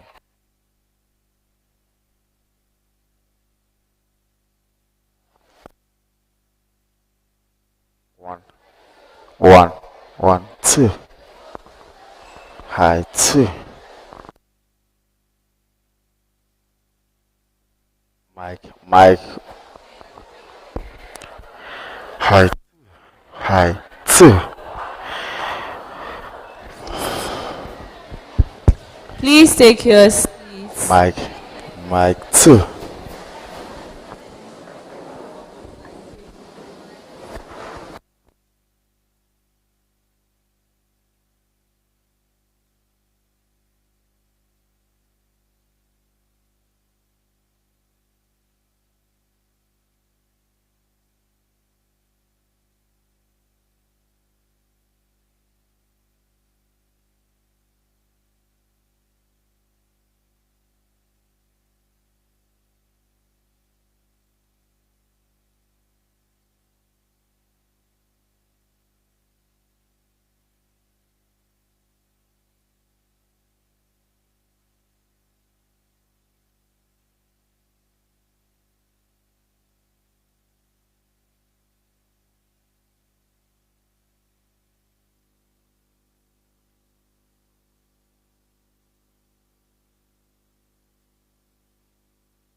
One, two.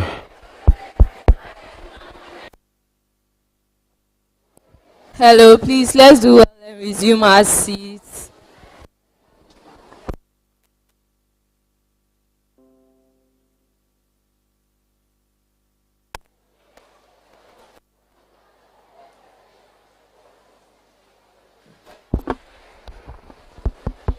One, two. 1, 2. High 2. 1, 2. 1, 2.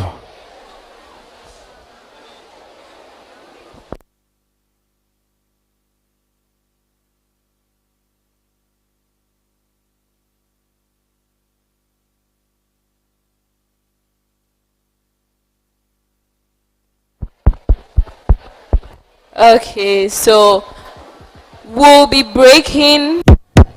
taking a break for lunch soon.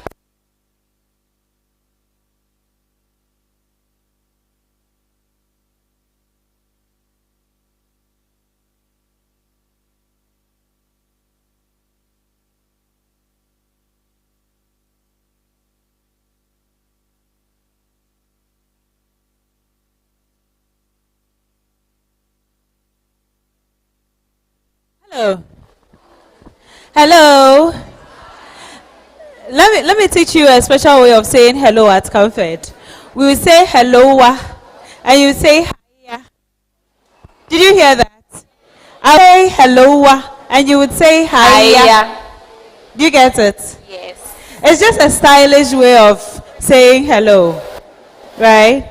So hello, Hiya. Hello. Hiya. Great. Welcome back. How was the session? How was the breakout session? You learnt a lot. You explored. Those flying the drones, they're all over the place. I wish I was them. Who wants to talk? Who wants to tell us what they learned? Yay, we have a lot of people. Okay. Okay, so I learned about product designing. I learned that for us to be able to design a product, we need to be creative, and then we need to be problem solvers. And then we learned about the steps in how to go about to bring our ideas to life. Yes. If you're talking about products, what kind of products are you talking about? Are you talking about biscuits No, or what floats? we're talking about service-oriented products that are going to improve on like daily lives. It's going to improve the solutions we already have. Yeah. Okay. Okay. Thank you. Your name? Lily. Thank you very much, Lily, from Alright. Motown. So she said like the boat services and all. Okay.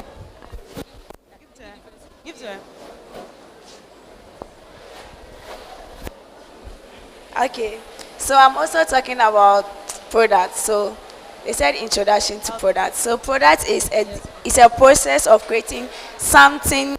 It's a process of creating something and improving solution that people use in their daily life. So when you talk about products, like you are creating something so that it will be useful to someone, like that way. And I also get you. focuses, like things you have to focus on when creating products. So the useful, like things it would, like the things it will do to the So the problems will be solving. yes, and Yeah. then user friendly, how it will be convenient for the person to use. Interact with them. Yes, Exactly. and we have useful appealing. No, usually appealing. So how attractive your product looks. Wonderful. Yeah. Thank you so much. You're Please give a welcome. hand of applause for her. You all talk, oh, don't worry.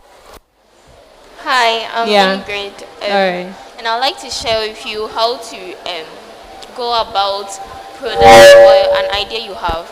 So, for instance, you have a product you want to share or to improve the world. First, you have to know. Can you hear her?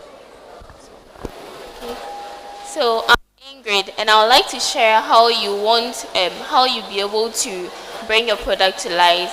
If you have an idea in mind, how to bring about it. First you have to know the people you want to deliver your service to. So, for instance, if I want to create a product that will be used in a hospital, I have to know the people I'll be creating the product for. Also, to interact with them, conduct a research, know about their needs, whether it's important to them or not, and go about that to be able to create my product. Yes. I'll come back here. I don't want it to be. All right. Any other group? Yeah. So before I leave, is it Ashimota? Would any of you love to take a career in what you just learned today? That design, design thinking or arts? Product design. Yeah. What are you? Are any of you interested in taking a career in that field? You raise your hand so that they'll see. It's not like I'm giving you eye. You understand? Yes. Okay. I'll be back. Okay. All right. So, talk to me. Your name rhymes with what I'm coming for. So talk to me, baby. Tell me, what did you learn? What did you do today? We taught us how to pilot drones, and they taught us how to do the settings and the manual control. Although some of us couldn't partake in controlling the drones, it was a wonderful experience. Thank you. Thank you so much, too. Yeah. Before she speaks, I just want to confess. At some point, I wanted to become a drone so that I can fly away from my problems. I don't know if you guys feel that way too, but I just think it would be nice to be a drone. I'll see everything and then I can fly anytime. Yeah. Seeing the way the drone was going was really wonderful. Some people couldn't get their controllers to the drone, so people could not drive the drone. People couldn't? Yeah, some of them. Oh, okay. Oh, sorry. But were you able to drive? Yes, Oh, ma'am. I invite you one day. We'll drive. Don't worry, I got you, pilot. Anyone? Okay, so let's go to the next group. Thank you so much. Talk to me, Foundation. I'll be back. Yes. What did you do? What activities did you partake We in? learned how to make a wind power. How to make? Wind power. Wind power. Yes, it's like a windmill. So Okay. we learned some ones like how to be patient with our team members too. Okay, what does the wind power do? Like it's to create energy. Wow, wow, wow, nice. Okay, thank you very much. Anybody? Wait, the only one who learns about wind power. Wind power, me dear. Tell me something. Tell me something about it.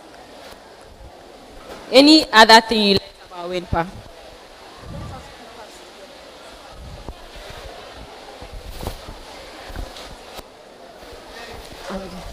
Okay, someone wants to speak. What's your name? I'll talk. You talk, okay. I learned that the wind power doesn't only give us energy, but also gives us light. Wow, light. Please clap for him. Clap for them. All right, anyone else? You also learned that wind power is one of the natural sources of energy. Wow, okay, thank you so much. Laboni, Post Nation. All right. So I'm coming.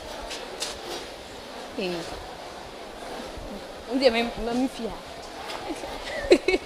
All right. Okay.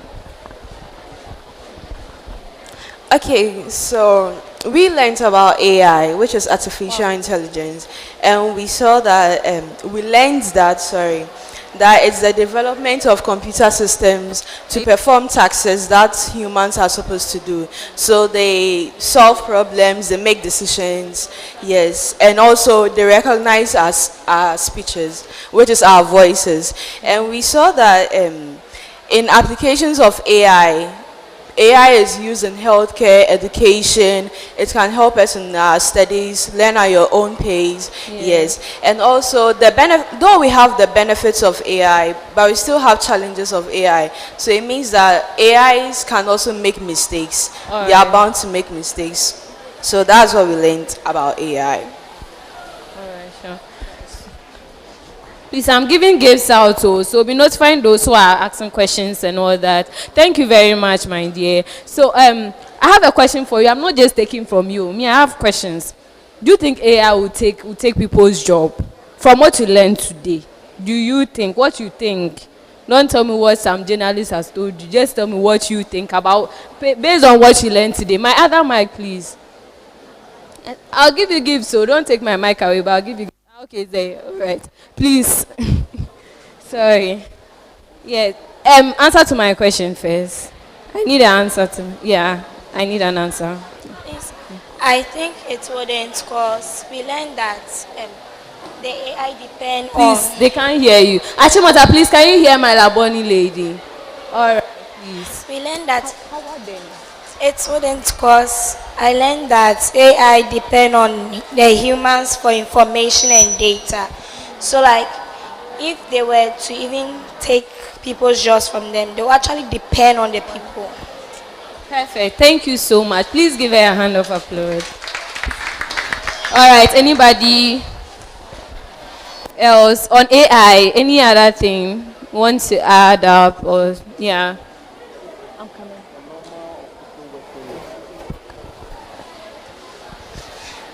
We learned practical steps for integrating AI. Okay. We learned how we need to learn how to code. We need to be creative. Okay. We also need to be responsible. When we are asking AI questions, you must not ask unnecessary questions. Very true. Okay, thank you very much. All right. Let me finish with here. Yes. Are all the schools in? Sorry, Accra High. Accra High. Is it Accra High? I can't see you guys. So. All right. Are some of your colleagues there? Or you are all in? Okay. So we are waiting for a please. So. I learned that AI is very important, but if we want to use it to their best, we have to make sure that everything that we ask is like specified. We don't have to make everything general. When it's general, we don't get particular or specific answers, but when we are specific, we get the answers we want that we can use. No, the other people, they are not all in this. All right. Thank you so much for your contribution. I hope you are learning from their contributions and what they learned.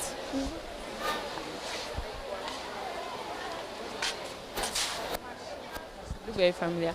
Anyway, anybody else? I'm not a big patient, so. Yeah, please, I'll be there. I'm Brony. So a question was asked if we can ask AI questions in our own languages. For now, some languages are being can be used in AI, but then we, the kids of these days, can make it possible to be able to even ask AI questions in Chi or Ga or any languages. Yes, that's so true. Thank you. You guys forgive me. The host family, they are getting a lot of people talking. I'll come back there, okay? I also learned that what we should do as young people when AI gives us wrong answers is to learn how to train it, answer the question we have. Yes, it's called prompt engineering. So you have to know how to give it accurate prompts to get exactly what you want. Okay. Yes, so that's what I mean by prompt engineering. Now, Bonnie, I beg you, let me go to the other people who haven't spoken. Monkasa, you don't know what Father Christmas is bringing to you. Monkasa. Yes, darling. So we learned how to allow. I did. Please. So we also learned how to assemble the windmill. Okay. During that, we were able to develop our creative thinking. We were able to socialize with each other. We were able to understand each other, and we were able to collaborate. That's great. Okay. With the windmill, was it the same group as the wind park? All right. Okay. Anybody else? No. All right. So, guess what? Guess something you like. Accra High, have you spoken? Okay, you guys, I'm just giving you 2 chances. Next time, just come fast so that you get all the benefits. You get me? All right. So, what did you learn? Yeah. Sweetheart and till Mama Wati. Hey, fast. Okay. Our time is going. So we were posted to the robotics team, and then wow, we had you built robot. Yeah. Hey. And so we saw some devices like we had a breadboard. Okay. And then which is mainly wires or metals which can be connected into it. And then we had the LED, which is light emitting diode. We also had the jumper wires, then ultrasonic sensors, motherboard, sound sensor in the buzzer. Okay. We also had RGB LED, which is red, green, blue. Also light. We had a star, and then we had a push button. So, okay, did you enjoy the session? Yeah. Wow, wonderful. Really. Thank you so much. All right. Any other person to speak on that? Yes. Okay, so the STEAM training programs, we have some like the 3D design and printing, artificial intelligence, game development, robotics, and Internet of Things. But Accra High was supposed to go with the robotics, so we went to the class and we had a lot of stuff. We learned that the color codes, we have the red, which is the 25500. That's the code. And the green, which is the 02550. And we learned some of the functions of the things that are supposed to be used in doing robots. Thank you. Okay, thank you so much. So this brings us to the end of the discussions. But you should note that in tech, things are cool. If you want things to be easy for you and flexible, you don't have to worry. These numbers, the code like this, you don't really have to be reciting everything and memorizing everything offhand. Okay, Google should be your best friend anytime you want to come into tech, so that when you have a problem, just go there. You will find a solution there. Nobody will penalize you for it. It's just here in high school that you can't use this kind of things in the exam hall, but outside, you are free to do that. You just have to know how to search to get what you want. Okay, so thank you all so much, and Mother Christmas is here for you. Yeah. Yes, so we want all those who answered questions to come out. Yeah. I know them by face. So. We know you. Yeah. We know you. Oh, sweet. Yes, come out. If you answered, you shared what you learned in your class, come out. The gifts are not up to. I will go back. My WINPA people, my talk to you. They talk to me foundation. Please come. You guys did what? Drone, right? Drone, yeah. And then AI, robotics. Yeah, my product designers. Today we are giving products we have designed. You get me? You get it. Okay. If you don't get it, forget about it. So period. All right. Are you excited about the gift? Oh, because you don't have hair yet. DJ, where's the DJ? Can you play some music because we need to dance to the gift we are taking? Yes. Aha. I girls don't know how to showcase the gift. We should be dancing. So you can use it. Anna, you grow and use it. Don't worry. We are empowering your hair to grow when you are done. So don't worry. Okay. All right.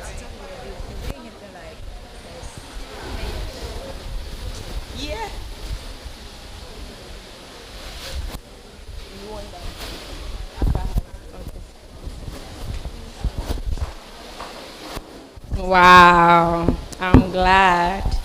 You guys are lucky to find Mother Christmas here today. Hey, put me inside your handbag, eh? Would you? Well done, well done, Right. well done. Thank you all. Thank you so all much. for contributing. Yes. Attention first and then contributing to the discussions. We hope that you carry the knowledge you have gained home and then you try to innovate with them. Yes. Thank you. Let's clap for them one more time. Next time, contribute in class, okay? Be encouraged to do that. Have you all gotten some of the refreshments or it's still ongoing? Are you done? Are you still sharing? You are Okay. done. All right. So as some of us are still eating, it tells how much food is important. It is very important, and as students who are in junior high school, in senior high school, our nutrition affects our ability to learn. What we eat affects our ability to concentrate in a classroom. So as part of this program, we have brought a nutritionist. I am hearing some whispering and I want to know what is happening. Because I'm very interested in gists. Gist day, because the whispering was around this side. Gist day, or no gist? Okay, then let's continue. So we have a nutritionist in the house who is going to talk to us. About healthy eating habits and anemia. Healthy eating habits and anemia. Please help me welcome Ms. Gifty Amozu. Thank you.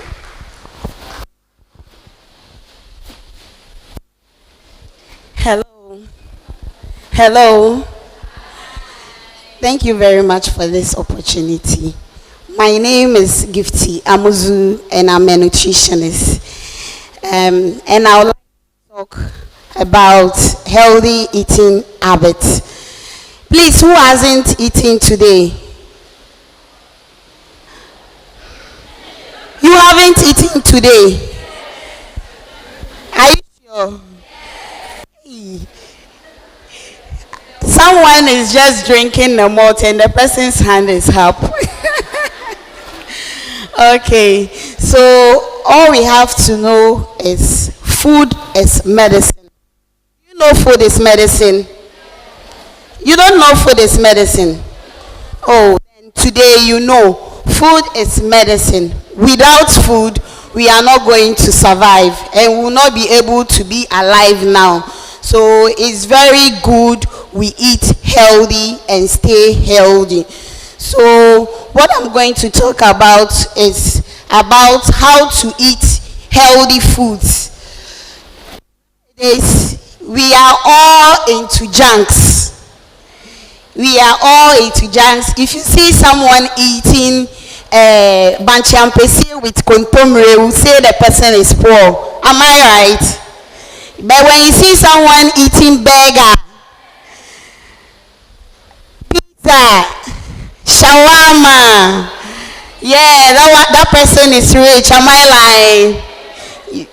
So all those foods are junk foods. they affect our health. So it's high time we put a stop to all those junk foods and he eats healthy foods.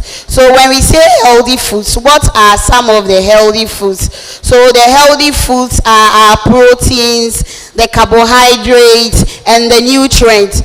So where do we get some of these proteins? We get proteins from milk, meat, fish, and dairy products. That's where we get our proteins from.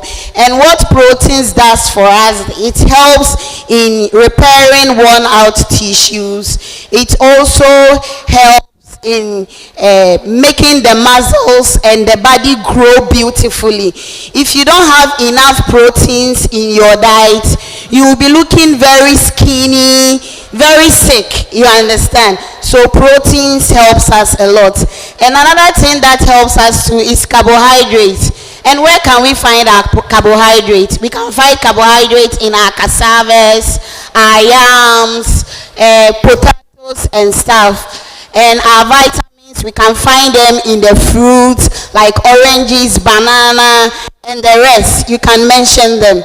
Yeah, so for us to eat healthy, our foods have to be balanced. So if your food is balanced, it means your food should contain all these nutrients in the right proportion. Not because we say protein is good, so you just buy a big chicken and sit at home and eat. No, it's not done that way. So we eat in moderations and in proportion. As we are here, our body needs some amount of nutrients, a specific amount of nutrients for us to function. So you have to eat in proportion. So maybe you get your one ball of kenke, your half palm slice of fish, and some vegetables. When you eat like that, it's making your food balanced. And another thing that is killing us these days too is I'm finding it difficult to say this. Our carbonated drinks, it's killing us a lot. Because the carbonated drinks are results in diabetes, hypertension, cancers, and the rest. So it's high time we stop taking this carbonated drink and rather take our natural fruit juice. So if you are here and you feel like taking any juice or something like that, you can do your own juicing. You understand? Now we have these blenders in small sizes. You buy your fruit, you put them inside, you blend it, you are good to go. Some of us who like sugar, you can just add a little bit of honey because sugar is not good for us. And now diabetes is very in prevalence with kids because when they come to us, you see children as low as 6 years, 12 years, 11 years with diabetes. And this child, how are you going to counsel this child to eat healthy? I hope you will understand me. So it's high time we all stop taking all these things. And another thing too is salty foods. We eat a lot of salty foods these days, which is also very harmful to our health. And without eating unhealthy, it can result in health implications like cardiovascular disease, which is hypertension. We will say it's in adults. No, the kids are also having strokes and such diseases. Diabetes, as I said, cancer, liver conditions. I hope you all are hearing liver conditions here and there. Yes, it's related to our food. If we are to eat healthy, all these things will not be happening to us. And the most important thing I would like to talk about also is anemia.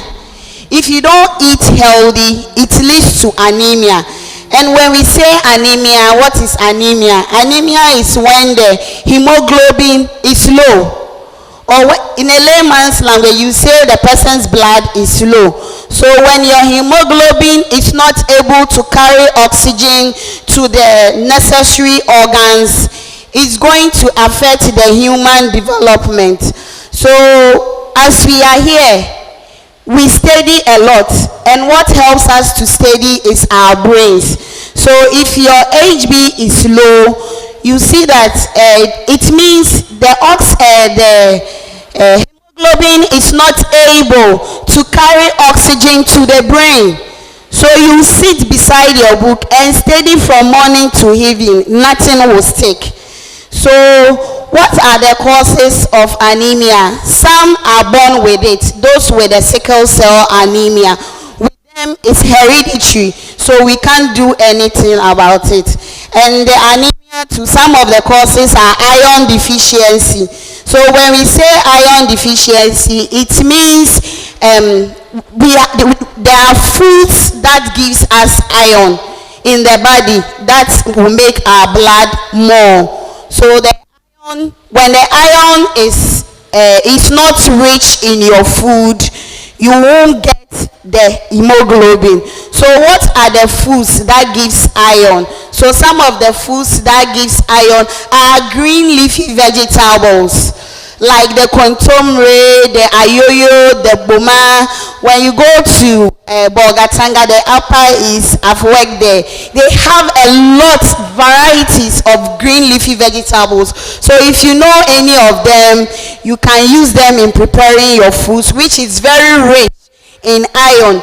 And the most important one is our corn susa, our own corn susa. I don't know if you know corn susa. Abedru.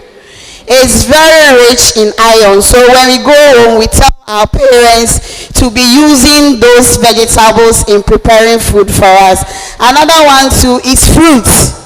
Example, the vitamin C fruits, the orange, the tangerines, the pineapples, you can name the rest. They are very rich. They aid in iron absorption. So it's good for us to take iron-rich foods. And what are some of the signs and symptoms of anemia? Dizziness. You see that you'll be feeling dizzy. Your head will be light. Sometimes you feel tired. When you walk a little bit, you see that you are tired. You feel restless. Sometimes it makes you also palpitate. You see that your heart will be beating very fast. Sometimes you see that your arms, your palms are very pale. Your eye, under your eye are very pale. Sometimes you can collapse. Sometimes it can lead to death. Yes, because there are instances someone's HB will be very low and you send the person to the hospital, the person can die. So HB, low HB or anemia can lead to death. And another thing too is protecting ourselves. You know, as girls, we menstruate a lot. Some of us have heavy flow, and that one too can lead to low HB. So what do we do to prevent the low HB again? So that's why we have iron folic acid supplementation. I don't know if any of you have heard of it. Have you heard of iron supplementation? It's God's gift. Girls iron folic acid supplementation. Have any of you heard of it?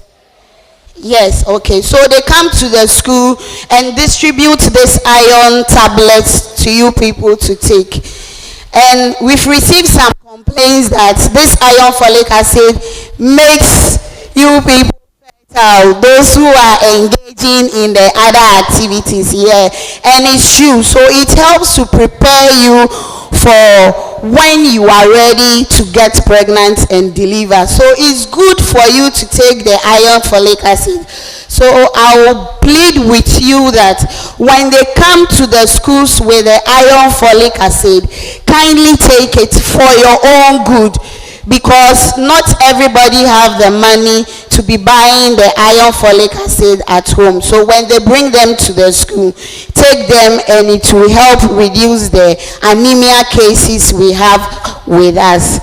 So at this juncture, I would like to bring my speech to an end. I don't want to make it lengthy. When it's lengthy, it's boring. So if you have any question, you can ask me.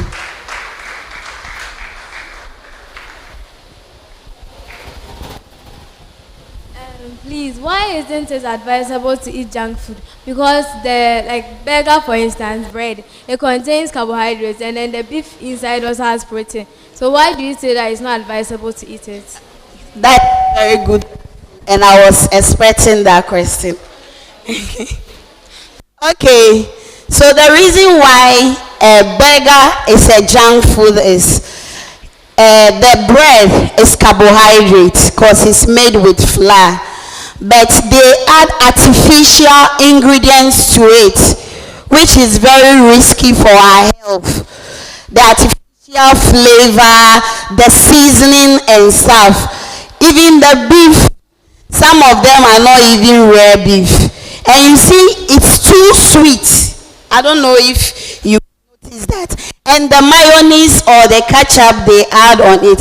Mayonnaise is made with a lot of oil and egg.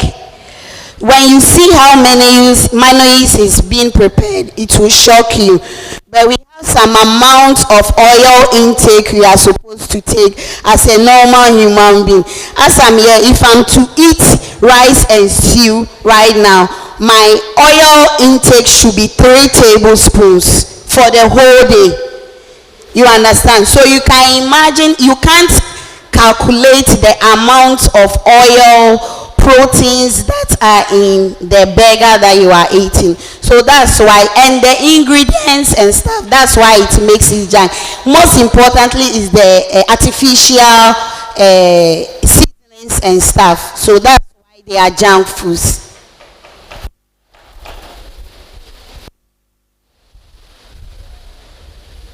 Is for the folic acid intake. Do you need prescription from a doctor or you just take it? Like Walk to any pharmacy and you say you want iron folic acid. Every brand have their dosage. So when you ask for it, they will give you the dosage and the quantity you are supposed to take. Some are 1 tablet a day, depending on the dosage. Some are 2, so it depends. But it's something you should be taking every day. So iron tablets or folic acid tablets. Yeah, thank you. Please, to the science and scientists. See, sometimes students like us, sometimes you don't have enough rest and it constitutes to dizziness and restless. So does it mean as to you've gotten anemia and stuff? Okay, so it's true. Sometimes you can be feeling restless and it can be as a result of anemia. So you have to check. When you feel you are not feeling okay, you have to go to the hospital. And sometimes the anemia can be a result of sickness.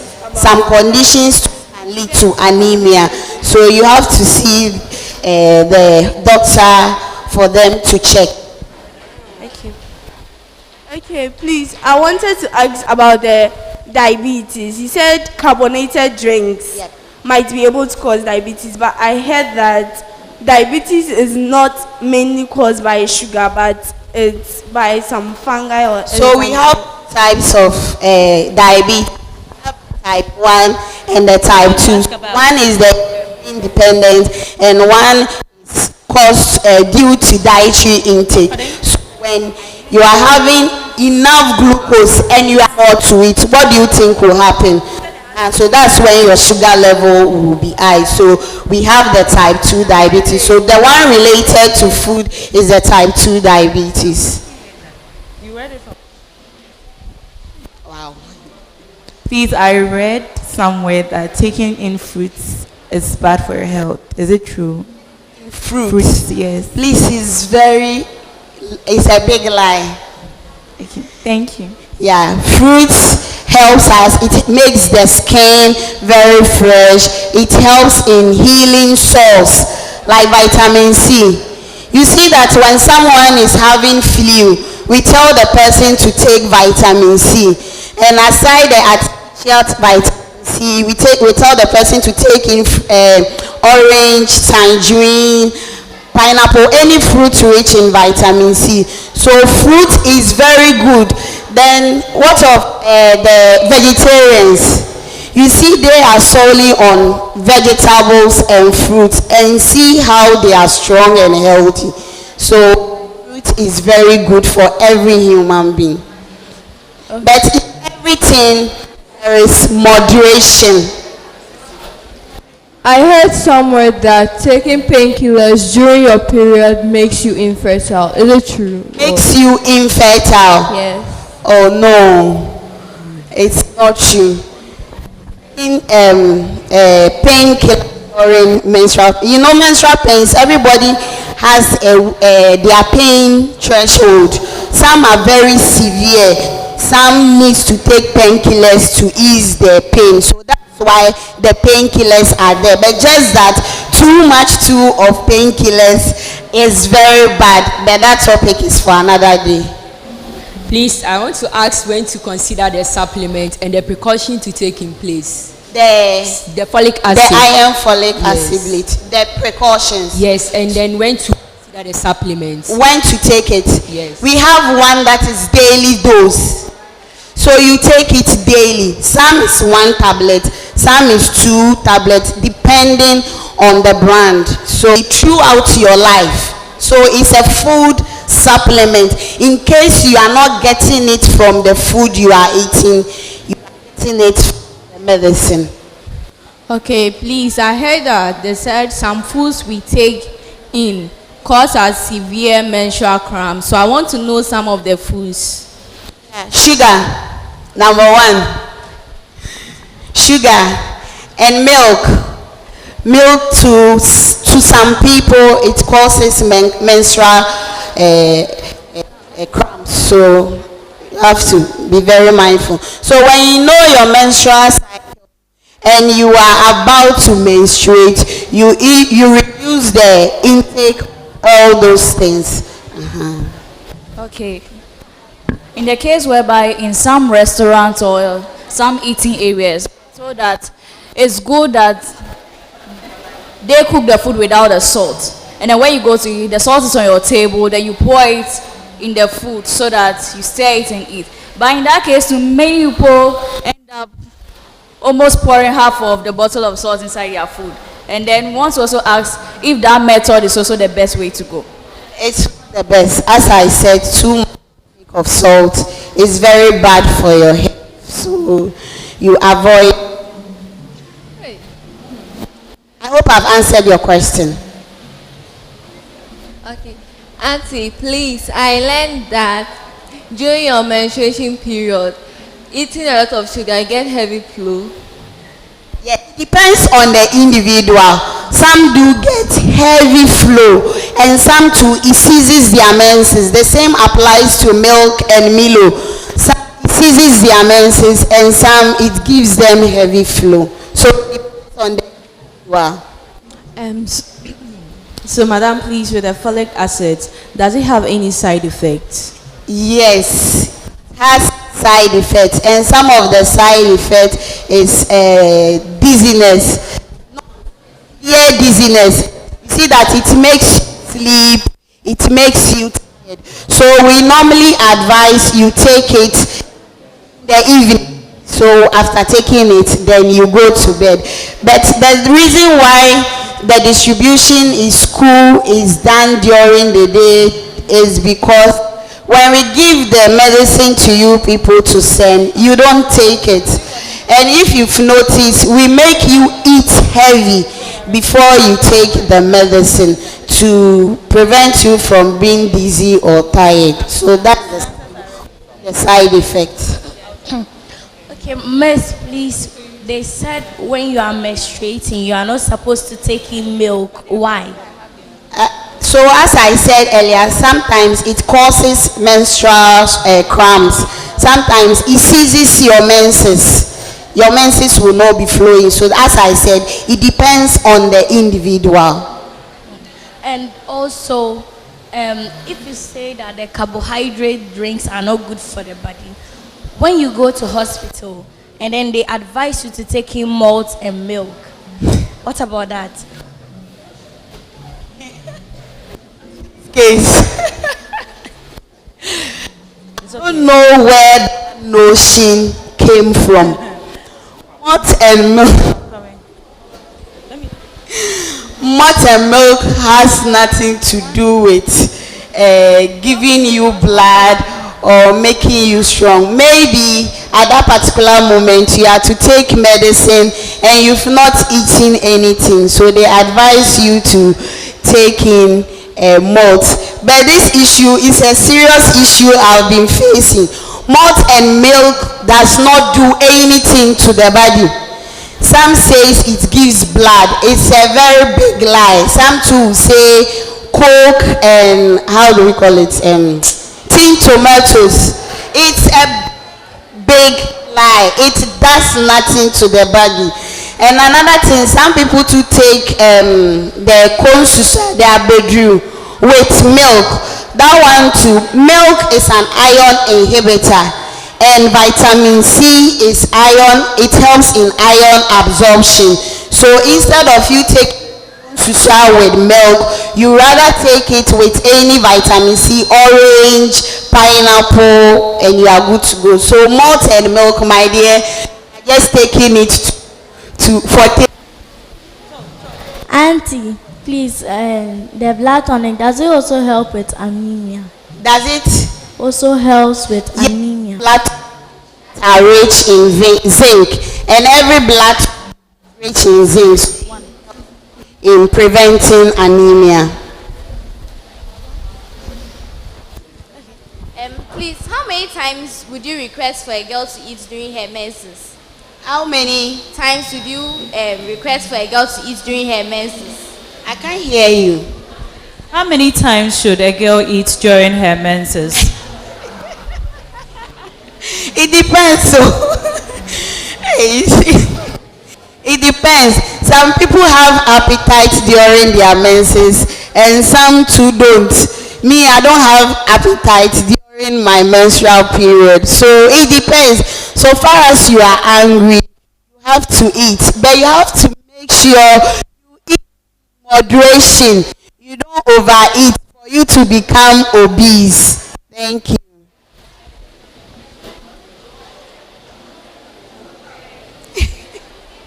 More from here, yeah. Okay, Auntie, please, is it true that when you're menstruating, you are not supposed to eat banana? Please, it's not true. So you can eat any fruit of your choice, but sometimes it depends on the individual. You have to steady yourself. There are foods during your menstruation. When you take them, it affects you. So when you see that when you take banana during your menstrual period, it affects you, you just stay away from it. So that's it. Please, is the iron folic acid good for all blood groups? Yes, it's good for all blood groups. Just that those with sickle cell anemia, they have a specific dosage they are supposed to take. So when we go to schools and we are distributing the iron folic acid, for them we don't give them some because they already have theirs to take. So it's good for all blood groups. Please, due to my knowledge, I've studied that there are some health benefits of junk foods. Junk foods improves mood. It boosts some mood. Junk foods can release feel-good hormones which improve one's mood. And junk food also provides comfort and solace during stressful or emotional times. So why should we reduce the intake of junk food? So those are those who are, we call them food binge. They find they are released. Some are stressed. When they are stressed, they find comfort in eating junk foods. So that's why. So if you notice, those people are normally obese. So those people are normally obese. So junk food, some eat jolt egg just to release stress. I hope you understand me. So junk foods is a no-no. I know we all want to go to the restaurant, take our pizza, take pictures, post it on social media for people to know we are living good. But that doesn't mean you are living good. Living good means eating healthy, a well-balanced diet. So I can prepare banku, prepare my banku or cassava dough, my grounded pepper with some salmon or fried fish. I cut in some lettuce, some carrots to supplement, and I should eat in proportion, in moderate. Don't go and eat 5 balls of banku and eat small fish and say you are eating a balanced diet. So please, is there any question? There is no other question. Okay, so at this juncture, I'm seeing hands at the back because of time. Okay, so because of time, I'll bring my health talk to an end. Thank you very much. Thank you very much, Madam Gifty Amuzu, for the insightful talk. Looking at the questions that were asked, it's obvious that this session was very, very needed. We are really appreciative. Please, let's clap for Madam Gifty Amuzu one more time. We've been learning and listening, and we're doing a whole lot of great stuff. But how do they say it? All work and no play makes what? Makes Jacqueline a dog girl. So, Jacqueline's, we have some fun. We are going to have a dance performance by the Laboni Blunts group. So please help me welcome the Laboni dance group to give us a dance performance. After that, I'll see how you people two will dance. Thank you.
I want to sing like I'm South African.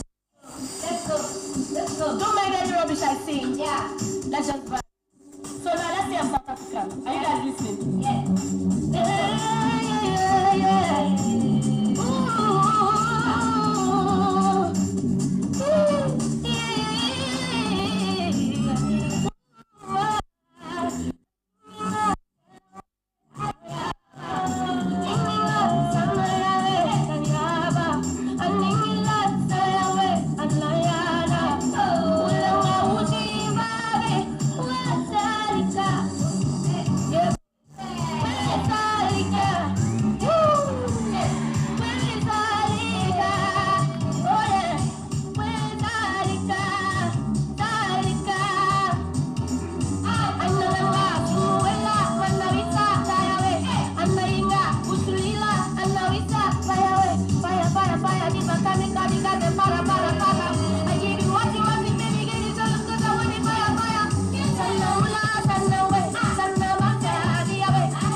Isn't that awesome? Isn't that great? Clap for them. Clap for them. Everybody, clap for them.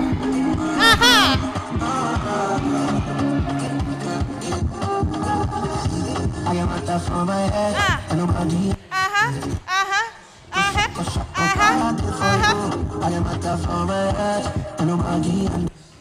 I'ma shut up, let me know. About you, with my money. Let me.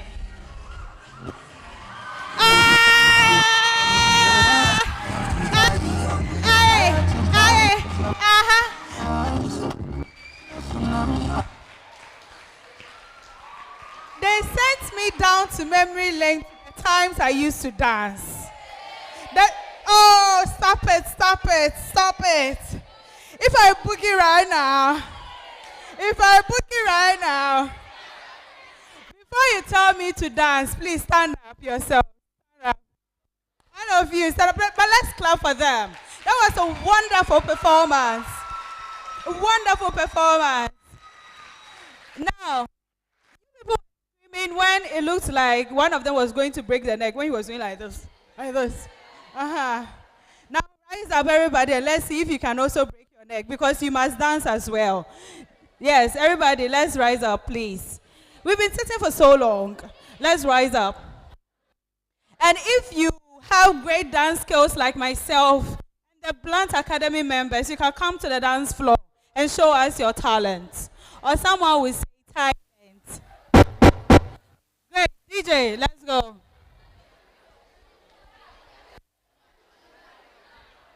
DJ. Yeah, yeah. Yeah, yeah. Ouch. Paluta, yeah. It's the paluta, yeah. Go in, mama. Ready, go, mama. Can't Johnny Wapa. Ready, go, mama. Boys, you go. Or a tea, nice. Therefore, I am fancy. Therefore, I am fancy.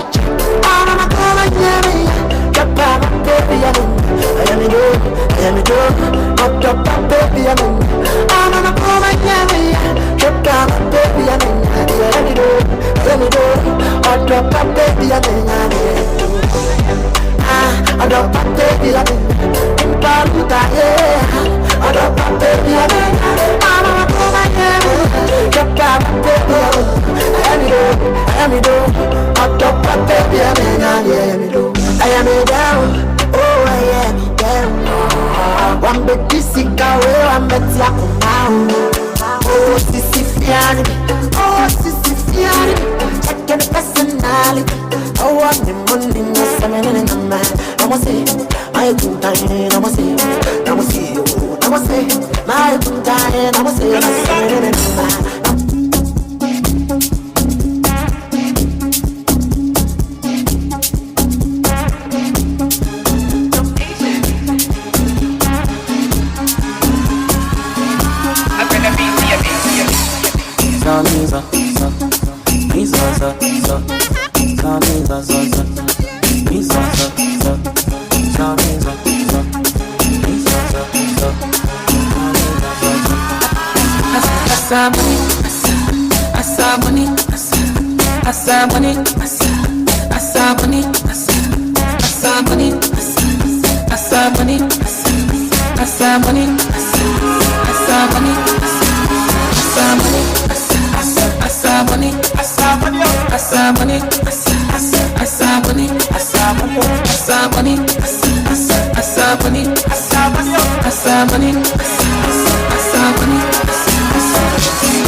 Show me your body, what's up and boy?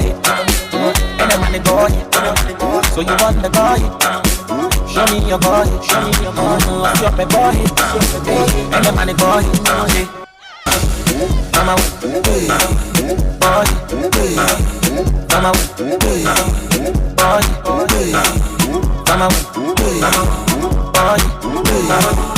mama,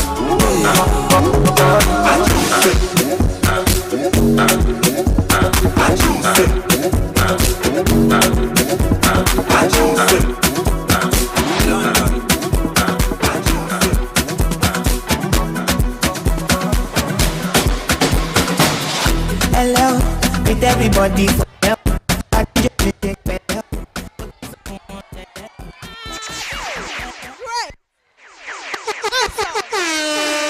Wow.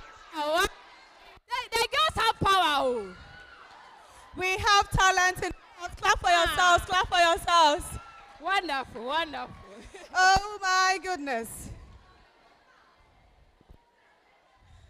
See how you're excited. You want entertainment. I'll see you at 7 p.m. Okay, so now that we have been able to kick ourselves up once more, it is time for us to learn again. We are going to have a last panel discussion, and yes, gradually we are getting to the end of the program. So after the panel discussion, there will just be the launch of one of the programs that are coming up, and then we'll have the closing ceremony, and we'll be gone from here. So this is going to be quite snappy. I would invite the moderator for the session, Tracy, to take over. Tracy, please, over to you. Very much. Thank you very much. Please, we all dance together. You have the energy. Thank you very much. All right. So we have a short discussion. Yeah. So I'll invite on stage my panelists for this discussion, and I would be you can clap as they resume their seats on the stage.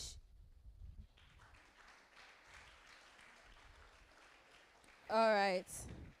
Okay. So we have here Madame Aisha. Okay, so please, when I mention your name, you can resume. And then Madame Aquile and Madame Adiza. Please clap until they sit down. Powered, powered, powered, powered. Summit 2024. Thank you very much. You're welcome.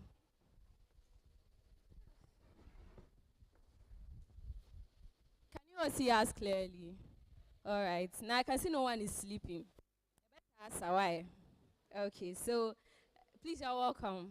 Madam Adiza, Madam Aisha, and Madam Aquile. All right, so our discussion for today is on girls in emerging technologies. Yes, and then we have just a brief time, but I know you enlighten us more about the topic. So I'll start from Madam Adiza. Right, you're my, okay. So the first question for you is, can you share a moment in your journey when you overcame a significant challenge as a woman in technology and at the moment? Yeah, thank you. Thank you so much. My name is Adiza Al-Hassan, and I'm with Divers in AI Ghana, and we are looking to improve upon AI. Can you hear me? So I'm with Divers in AI Ghana. We are looking to impact females, especially. I think that there are a lot of pitfalls, there are a lot of gaps in this particular sector of technology, and that's one of the things that we are looking at. So my journey, I'll say, has been an interesting one, because right after I graduated from University of Cape Coast, I had an opportunity to intern with a Singapore company. So, you know, fresh from school, you are just eager to know a lot of things, and sure enough there is intimidation. So when I got to this opportunity, we were supposed to work on a project. How many of you know Bitcoin, blockchain? Perfect, we are in the right room. Yeah, so we had this project, and whenever we meet to talk, I, with my small voice, giving my contribution, and I realized that they don't work with it. And I'm like, why? If you saw me capable enough to take me for this internship, then I believe I have something to contribute. So I went back door, spoke to one of our lead. I told him what I've been experiencing, and since then, whenever they gave me the opportunity, I speak up. And that's one of the things that I believe, whenever we as women, we need to advocate for our own self. We need to step in the game and achieve it. Yeah, that's so far from my journey.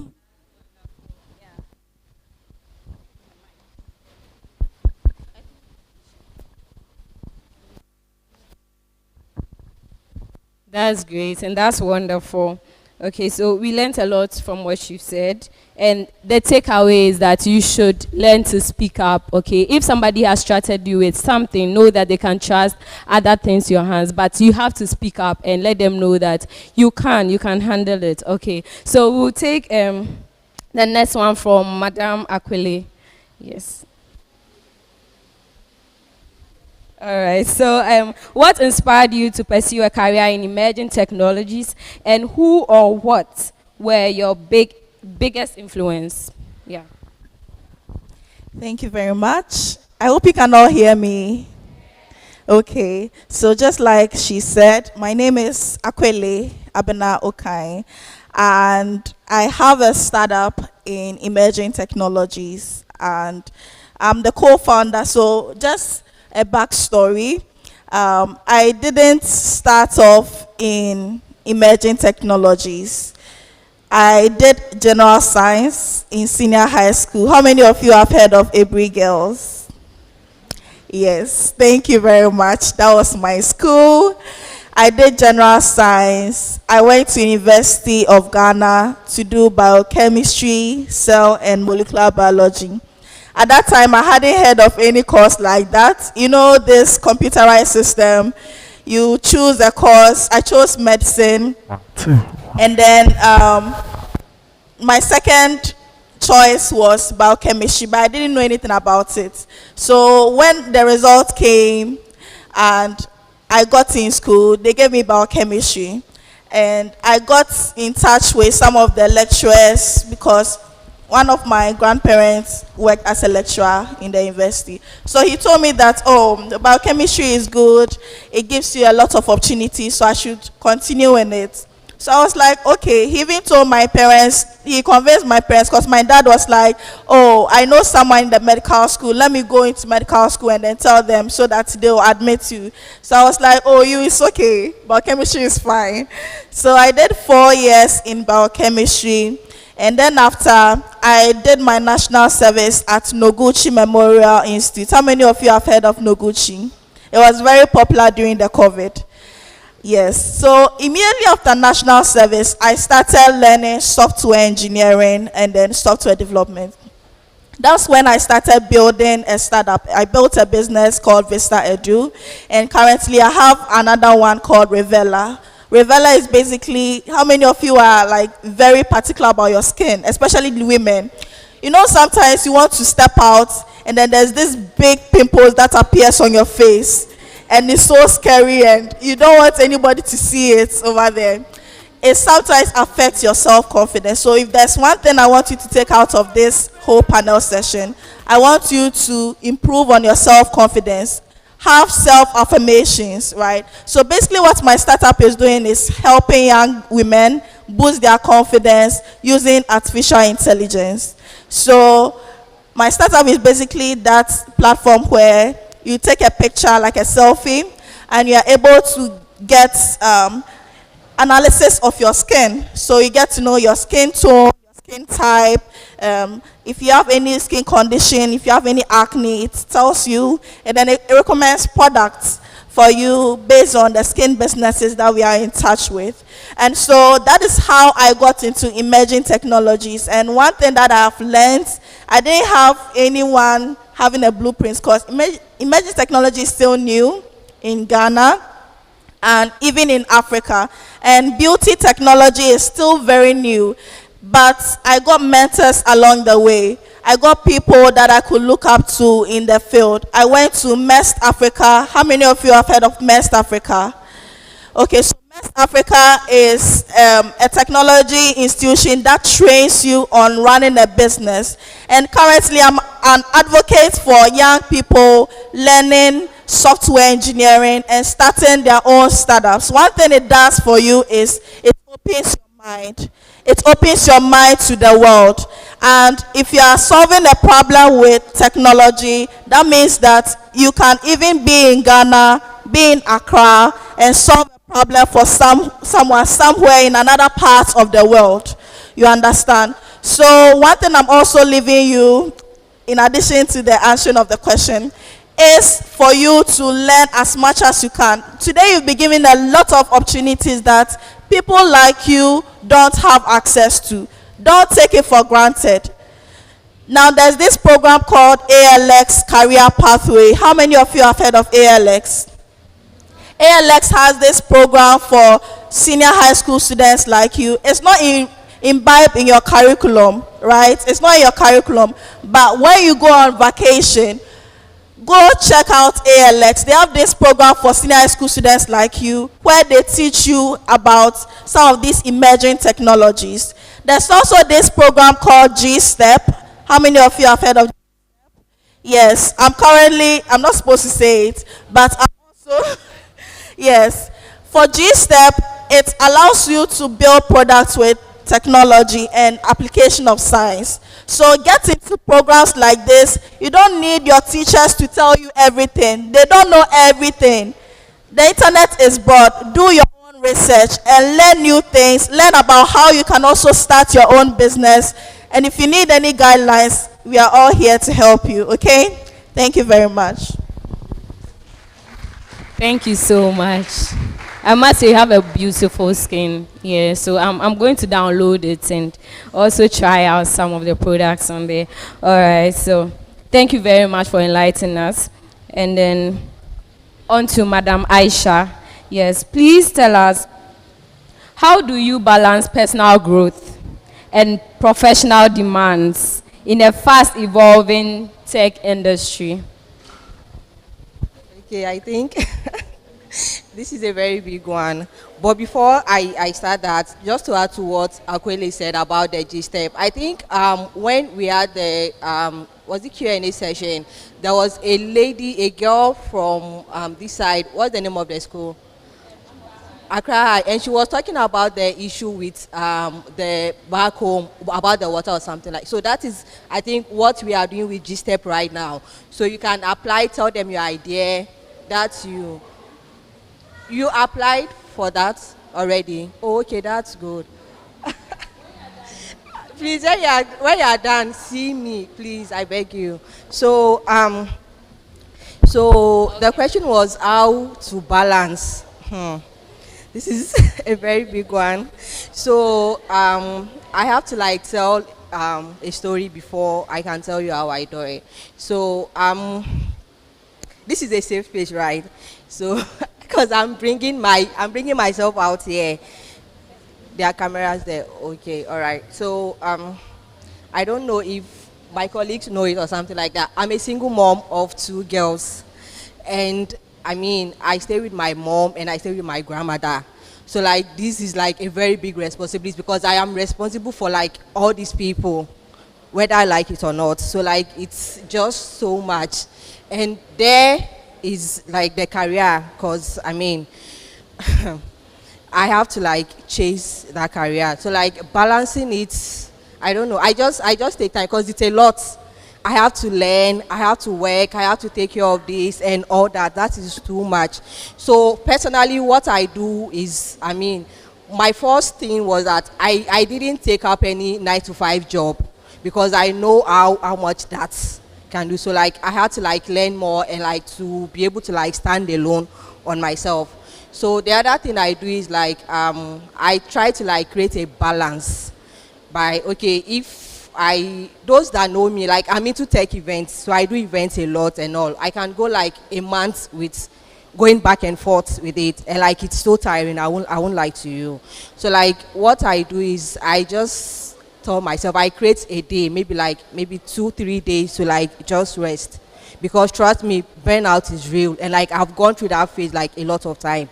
So I just take a step backward at some point, like just to like rest. If it's like a day or 2, I know this day I'm closing my laptop, I'm putting my phone on silent or DND, and like I'm telling my kids, please, like I just need this time to myself. And I think I have a very supportive family. So my grandmother understands what I do, my mom understands what I do. So please clap for her family. You all need a supportive family. Yeah, so the moment I tell them I'm tired, I need to rest, they just give me that space to like do that. So I think that is how I've been able to like balance everything. Thank you very much. Give a hand of applause for them. Madam Adiza, Madam Akwele, and Madam Aisha. That was a nice one. We'll take our last round of questions and then we'll call for questions from the audience. All right, so Madam Adiza, okay, before you pass on the mic, I'll give the question to you again. All right, so what are the most critical emerging technologies that girls should focus on mastering and why? Okay, I think for now, the ones I would advise is like we've all heard about AI, artificial intelligence. We did the robotics. Some of you did the robotics with IoT Network Hub. I actually work for IoT Network Hub too. So we saw the drone thing, and I think there was, which other session was there? Which other ones? When product design. We have the UI UX stuff. Yeah. And yeah. So I mean, these are things we should look into. All right.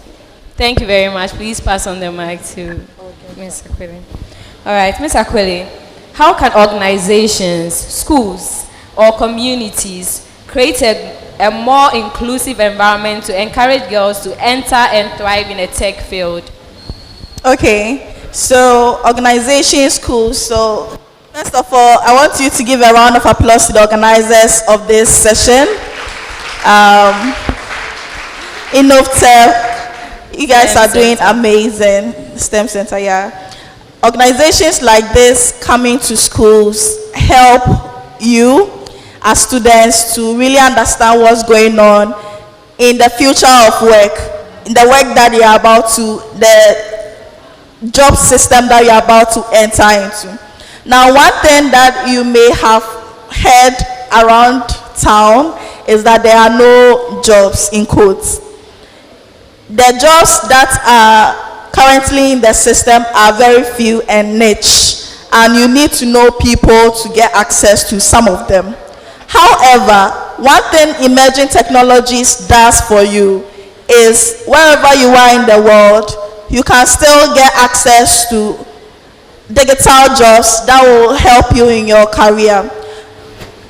Adiza just gave you an example that she was working with a Singapore company, and she was right here in Ghana, or you went to Singapore? Wonderful. You're right here in Ghana, remote jobs. So organizations like this having mentorship sessions, a mentorship session like this, Powered Girl Summit, I really hope we have another one next year. I'll be super excited to come on board. Organizations like this coming to schools, aside that, having competitions. I'm sure you also have science technology competitions. It's not only NSMQ, you go, you have quizzes, sometimes to having technology competitions, and IoT also had another competition for robotics with Firefly IO. So some of these competitions will help you in your journey. But I don't want to leave this just for schools and organizations. You as an individual, how many of you are on TikTok? What do you do on TikTok? Can someone just shout it to me? What do you post? STEM. She said STEM videos. What STEM videos? Please, can I hear you? Please, you just come closer to us. Yeah. Okay, so she said she posted. Come closer to us. Let's give her a round of applause as she joins us.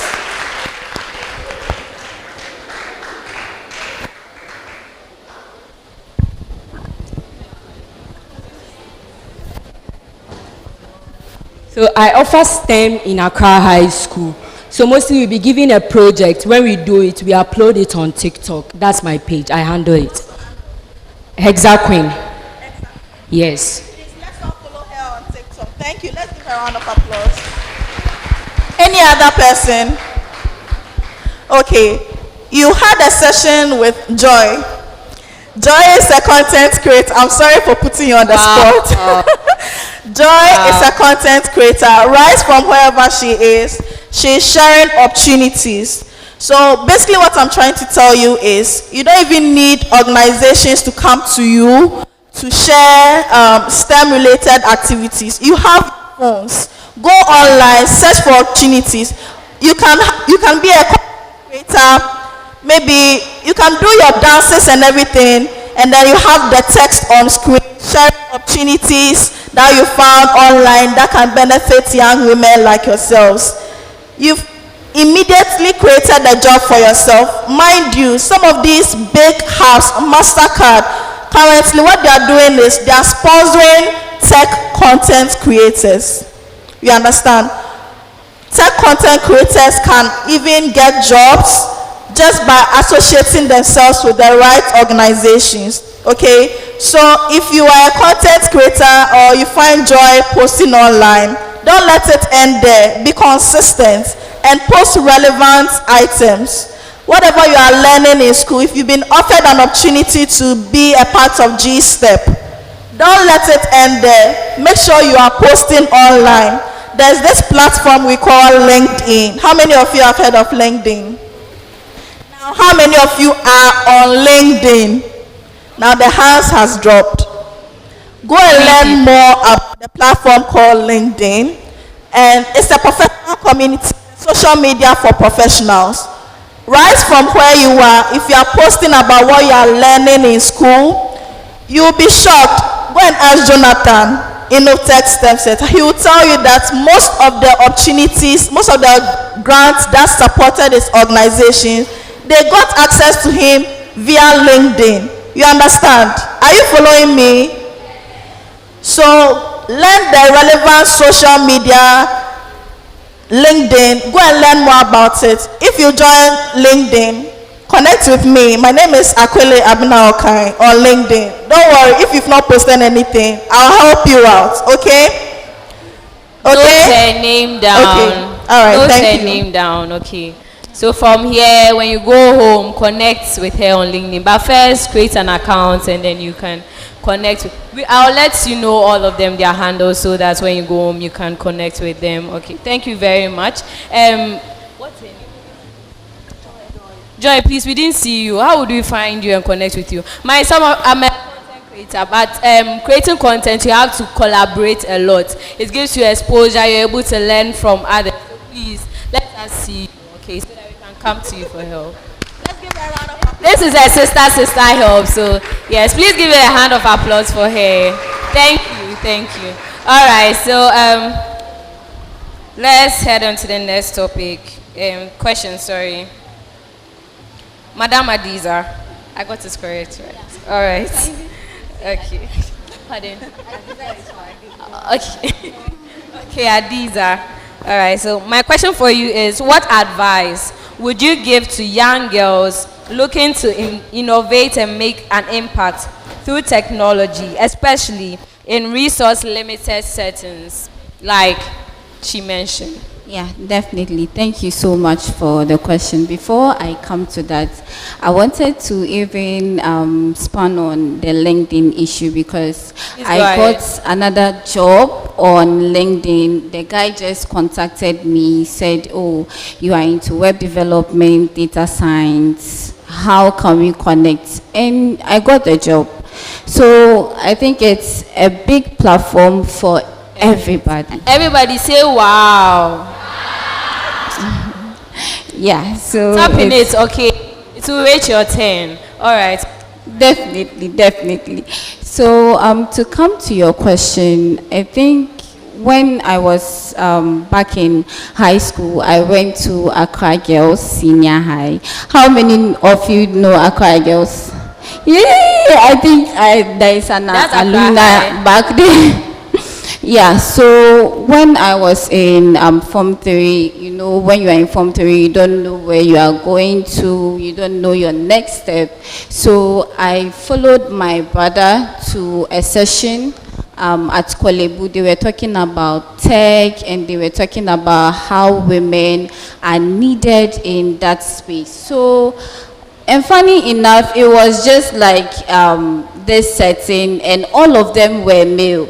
So that's when it just clicked. I said, definitely when I go to the university, I'm going to do tech, either computer science, IT, definitely. And that is what I did. So I think as we small children, we need to be resilient. You need to be very curious.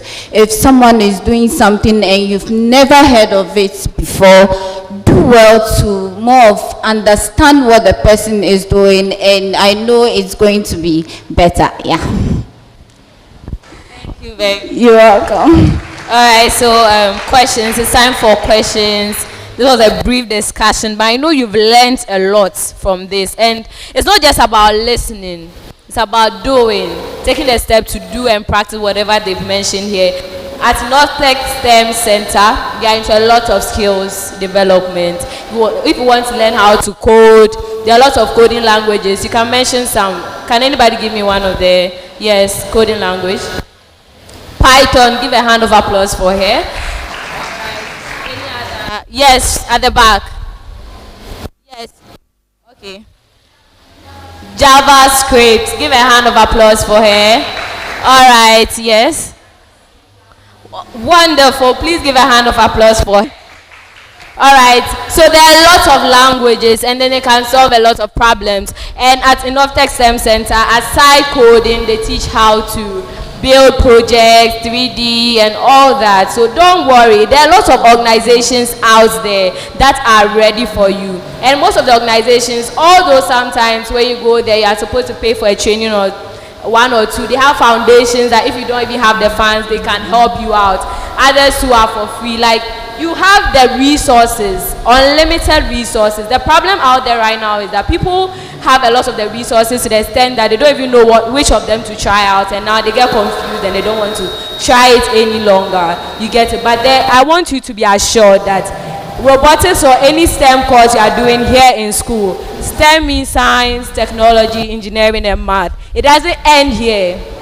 Outside school, there are real world problems. There are people doing it already. Join those communities. Create a LinkedIn like Aquile said, and then start connecting. Connect with people. Just connect with everybody. You know, connect back. This one is not like Instagram, you follow somebody, the person don't follow you. Nobody will see. Connect. You connect with the person connects back. Do you get me? Alright, so let's take the questions. I'll just take some few questions and then we head on. Our panelists will answer and then we continue. 3 questions. I think All right. there's a little hand over there. Please raise your hand well so she can see you.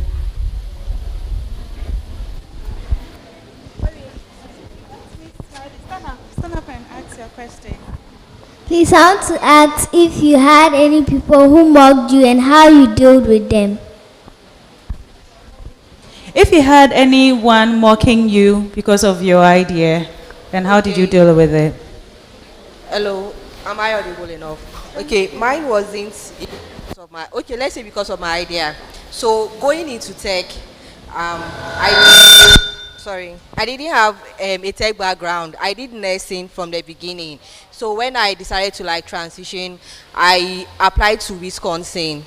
And when I got the admission, they gave me like BMS, that is Business Studies and Computer Science. So that is more of like business and with a little computer. And I was like, no, that is not what I want. I actually wanted computer science, and they said no. Like, I think as at that time, they stopped doing computer science. And they said the other option was IT, information technology. And I said I was going to change it. And lo and behold, the day I was going to do my registration, and I went to this receptionist, like the registrar is a lady, and I told her I don't want BMS, I was going to do IT. And the first thing this lady told me is like, if you can, you do IT.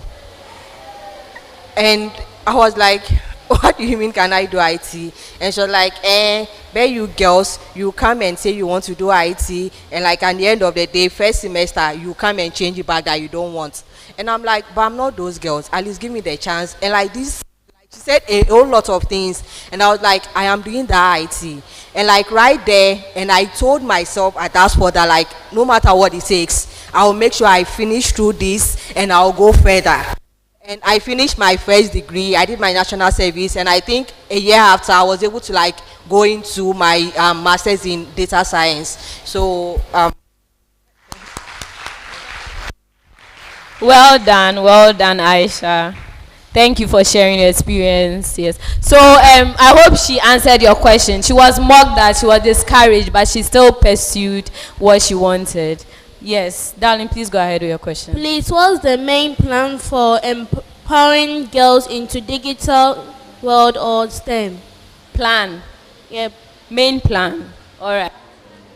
Adiza and then Akole, who is going to... So the main plan, I think what really inspired was because there is a gap.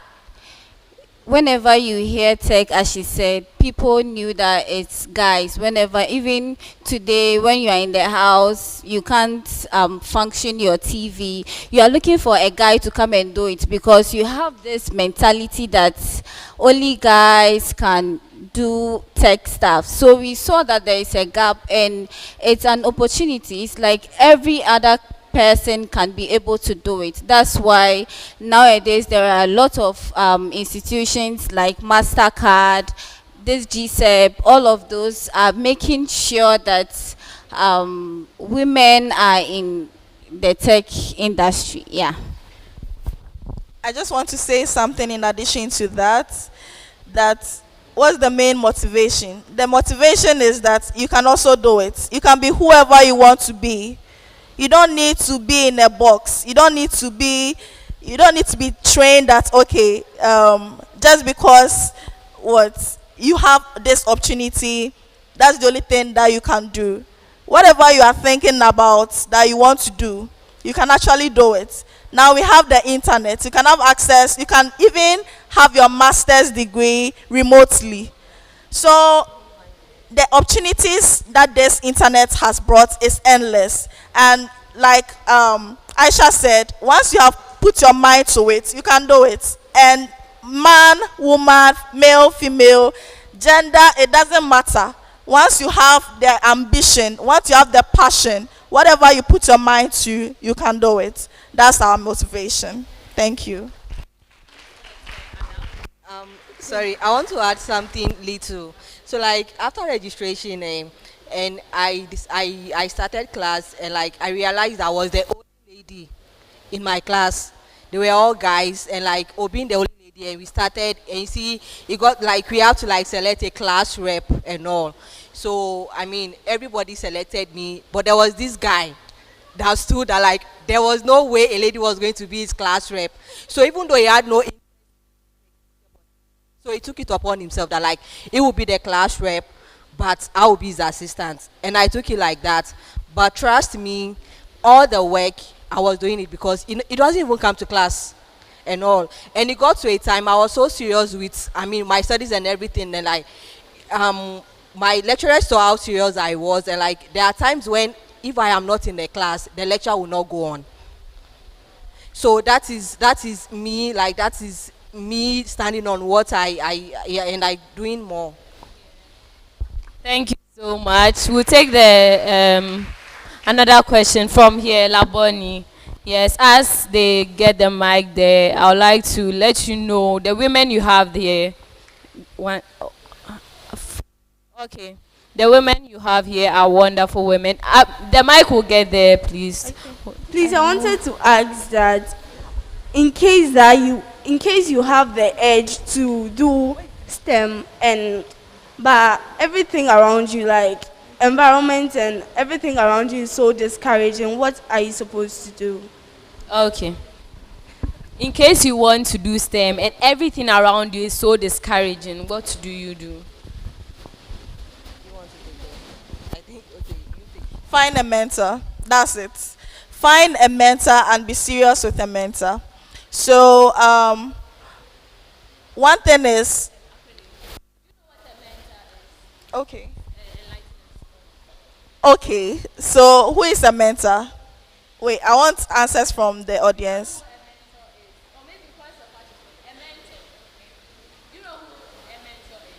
Is it mentor?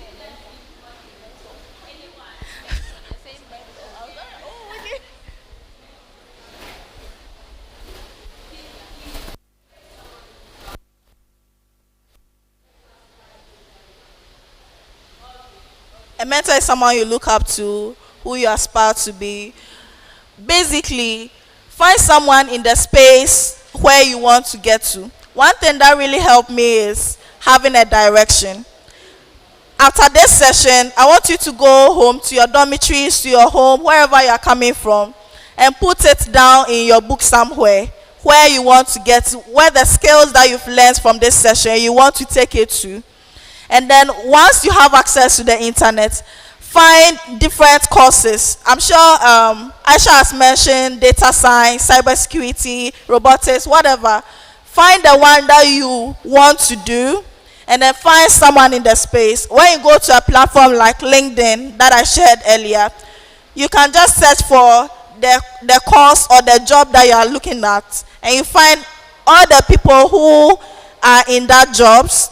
All of them will come up. So connect with the people that are in that role, and then send them a message that, okay, my name is this, I am in this school, these people came to my school to tell me about these emerging technology careers. I want to be maybe a data scientist.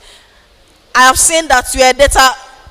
Now listen to what I'm telling you about how you are writing it. Don't just say hi and leave it. A lot of people, a lot of young people, we don't know how to communicate. When you meet someone online for the first time, you just say hi and you go away, expecting the person to come and say hello. Then you say, how are you? Then you go away. No, you introduce yourself. My name is this. I am in this school. I want to be this. I've seen that you are this. Can you mentor me? You ask that question. Then you go ahead and say that, okay, I also promise that whatever you are going to teach me, I'm going to take it. And what that thing helps you is, whenever that person get access to any opportunity, whether it's grant, whether it's scholarship, the person will share it with you. When a person is going for today, one of my mentors mentioned that she wants to come. I sent her the link. She didn't come. So don't be that kind of mentee who will share opportunities for you and then you will not take it. Sometimes your mentor will be the one chasing you. Hey, have you done this? I told you to do this. Have you done this? Don't be that kind of person. So mentorship is one. The second thing too is go and get an incubator hub or one of these accelerator hubs. So MEST Africa is one. Write it down somewhere. After school, I'll go and search for MEST. Second, ALX. After school, I'll go and search for ALX. Third thing, what again? Blossom Academy. Diverse in AI. IoT Network. InnoTech. So many. There's so many of them, okay? So get access to them. InnoTech STEM Center is here. If you want to learn robotics, if you want to learn any of the emerging technology, coding and all that, get access to them and start during your vacation. There's no better time than your vacation. Once you start doing vacation, you realize that you automatically fall into it. And if you learn something and maybe you feel like your interest is not there, you can always move to the other thing. There are so many of them. So those are the two things I'm going to leave you with. Yeah. So just to add to it, we all believe that where the saying that says, when there is a will, there is a way. Do we all believe that? Do we all believe that? Okay, so I think to answer your question, so even if there is nothing around you that would encourage you, but the fact that you know that this is what you want to do, I mean, you find a way. The way will just, like, the path will just show for you. So like, just keep believing in yourself. Thank you very much. Did we get questions Last from one. Malaboni? Last question one from. Okay, Tabs. we'll take the last question from Tabs. My question is that most of us want to be on LinkedIn, but then we have traditional parents who wouldn't agree with this decision. So what do we do? First of all, have you spoken about this before? Pardon? Have you told your parents about LinkedIn before? Like, you want to be on social media platforms. It depends on the social media. So if you tell them TikTok, it will be different from their response for LinkedIn. You get me? But then I'll let them answer. Just go straight to the point. Don't just say, I want a phone to go on social media. It depends on what they see. That's why they don't want you to go. But you take it, right? All right. So I think personally, I experienced something like that. Even though I'm grown, I have 2 kids and all, but my mom still like, she's Yeah. So like when I started my, I've been on LinkedIn for like a very long time, even though I didn't know what it was. I just joined like this normal social media thing, but I wasn't really active on it until last year when I started my masters and I started going out to communities. So when I started my masters, and you see this, because my masters is in UK and I'm here, and like people should not know what you are doing and blah blah blah and all.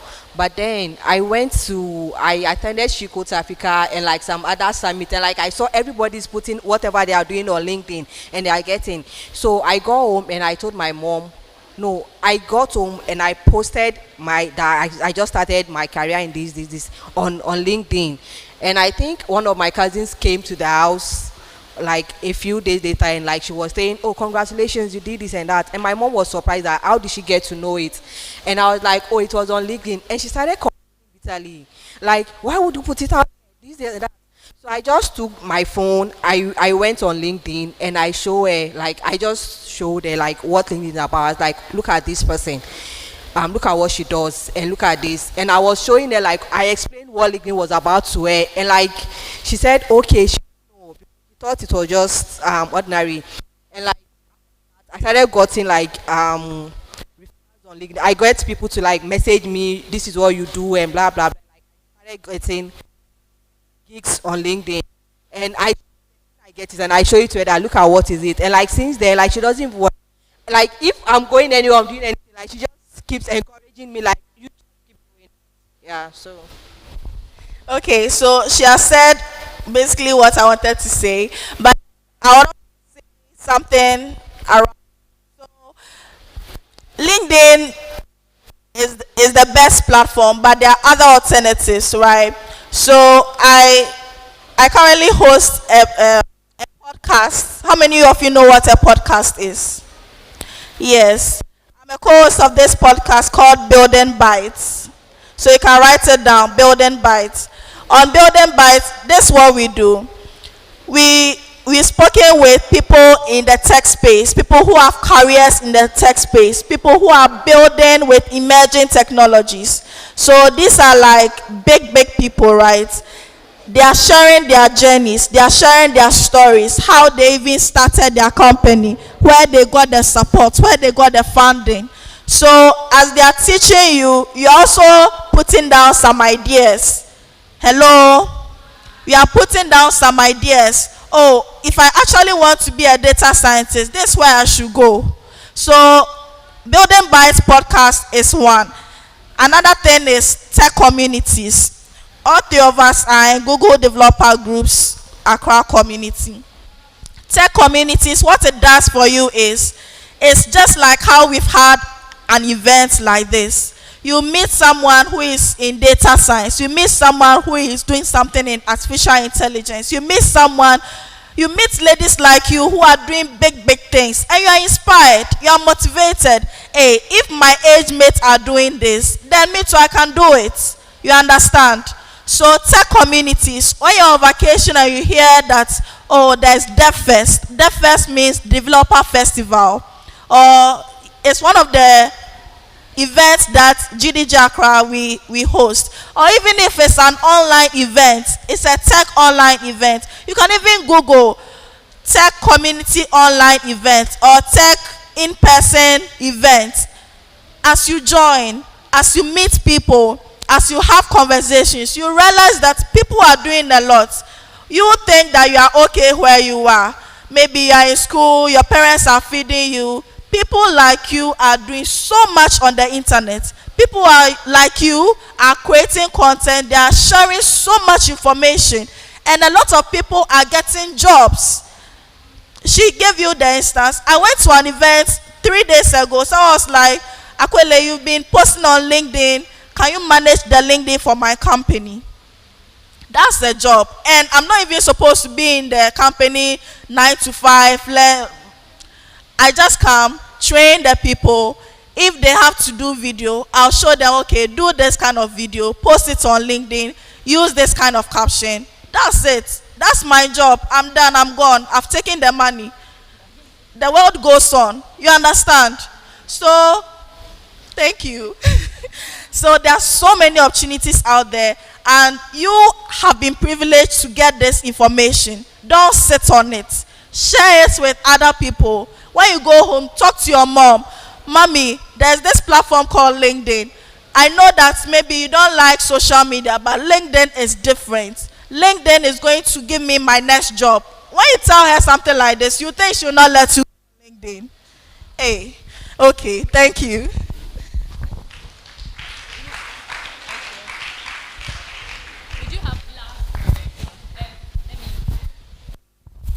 So they'll take their last words and then we close. Yeah. Yes, then you come.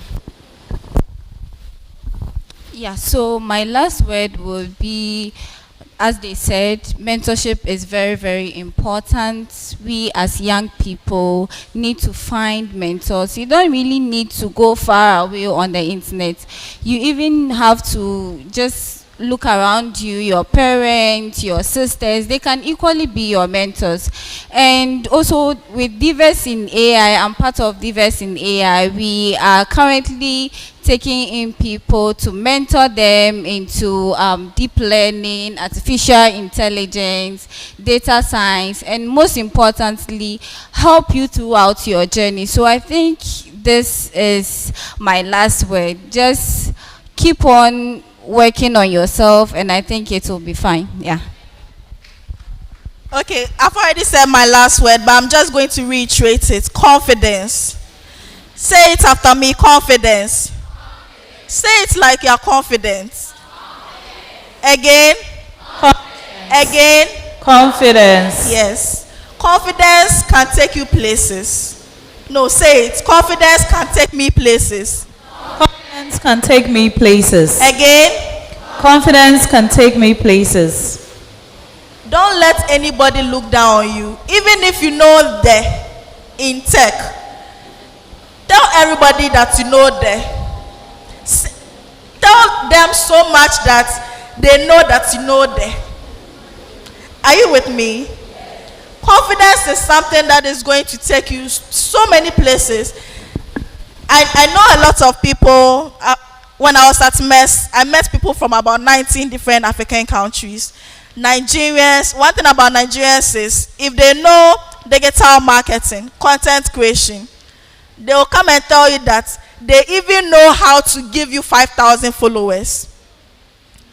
Confidence, how you are able to brand yourself, how you are able to tell your story. Don't wait till you are somewhere and then they'll come and read your bio. Oh, this girl, she did this, she did that. Tell it like you are the one who did it. You know what you did. If you are learning something from a community like this, when you go to school, share it. One thing that we usually think is, hey, me, I don't know anything, no. Me, I'm not worth it. These people, they know more than me. Confidence in the tech space is going to take whatever you are feeling. If someone is looking down on you and you have confidence, my dear, it will take you places. So say it again, confidence. Thank you. So I think mine would be to always be curious and be ready to learn at any point, anytime, any day. I think there are times when somebody would reach out to me, Aisha, I need this I need you, like I need someone to do this for me, and this, I know you have an idea or something like that. Honestly, most of the time I have no idea about what the person is talking about, but trust me, I will never say no to it. I never say no. I'll just tell them, okay, I can do it, and I'll go back and learn about it and come back to the person and like present a very good proposal, and like we start from there. So like I don't say no.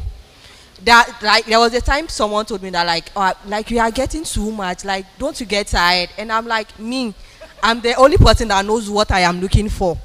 I know what I want. So if it doesn't make sense to you that I'm here, Aisha is there, blah blah blah, but like I know what I want, so like I never say no to any opportunity. I always take it, go back and learn about it. So thank you very much. So you can find them on LinkedIn with the names. Yeah, so we have Madam Aisha Badmus. It's spelled Badmus. Aisha, you can spell it Aisha. Okay, then we have here Madam Aquile Abena. which is Akweley. Abena, you can spell it.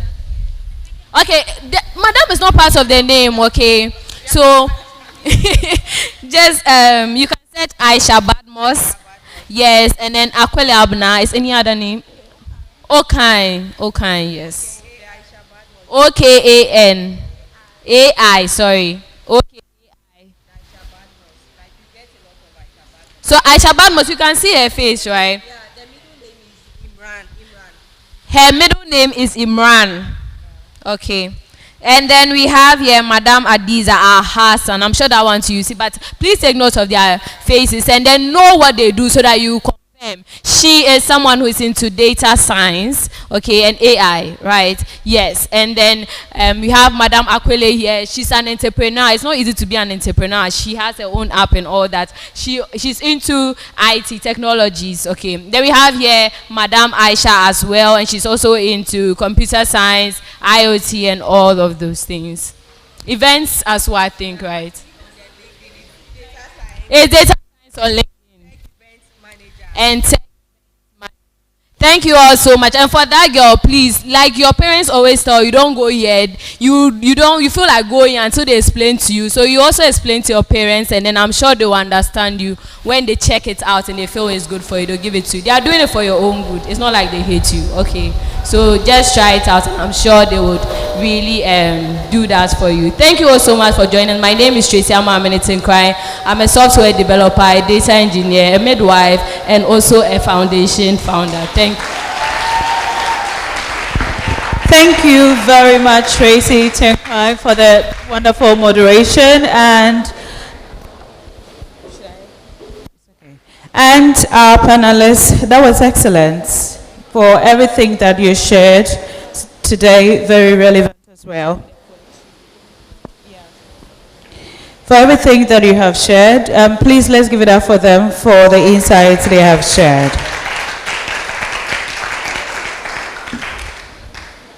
So just for some clarity, we know that most of you, like those of you here are in senior high school and junior high school. Some of you do not have phones at all, and some of you, your parents are protecting you from social media. It's very understandable. We are not saying that go and defy the others of your parents. But if you have the opportunity to use social media instead of using Snapchats and then the other ones that we are using for fun, except our sister who is creating content with the project she's doing and putting it on TikTok, I mean, use it for the good, right? And then we are saying that among all of them, it is LinkedIn that is most recommended. If you have an opportunity to use social media, use LinkedIn. It is more professional and it looks safer, and also there are opportunities that you can take advantage of. I hope we are clear on that. Great. Thank you. We would like to acknowledge our sponsors and partners for this program, Innotech. Our sponsors are Innotech, Technovations, and STEM is for everyone. Thank you very much for sponsoring this event. Our partners are NSBE Ghana, IoT Network Hub, Firefly IO, Ghana Education Service, She Ticket, Vein Ghana, Divas in AI, Science Journalism Ghana, and Bill's Reading Clinic. Thank you so much for partnering this event. And our media partners are Ghana News Guide, Accra Daily Post, Science Digest Show, NBTV, Kweku Tech, Sikaman Times, and the Meg Cottage. Thank you for covering our event for us as well. We are gradually getting to the end of the session, and at this juncture, this is where we get to launch. This is where we get to launch the Technovation Girls competition. And to do this for us is the founder and CEO of Innotech, Jonathan Kennedy Soa. Please help me welcome Jonathan to launch the Technovation Girls competition. Hello everyone, good afternoon. Okay, so basically the Technovation program is a global program for young girls who are determined to change the world. So you are going to change the world through technology. You are supposed to build mobile apps or web apps that solve problems in your community. And it is free to participate. Now there will be a national event where the best teams will pitch their project. And then when you win the national project, we'll be taking you to the US, fully funded next year. So who is willing to participate? Wow, wow. Can I see your hands in the air? Very good. So you look at your environment, okay? Look around you. What problems do you see over there? What problems do you see?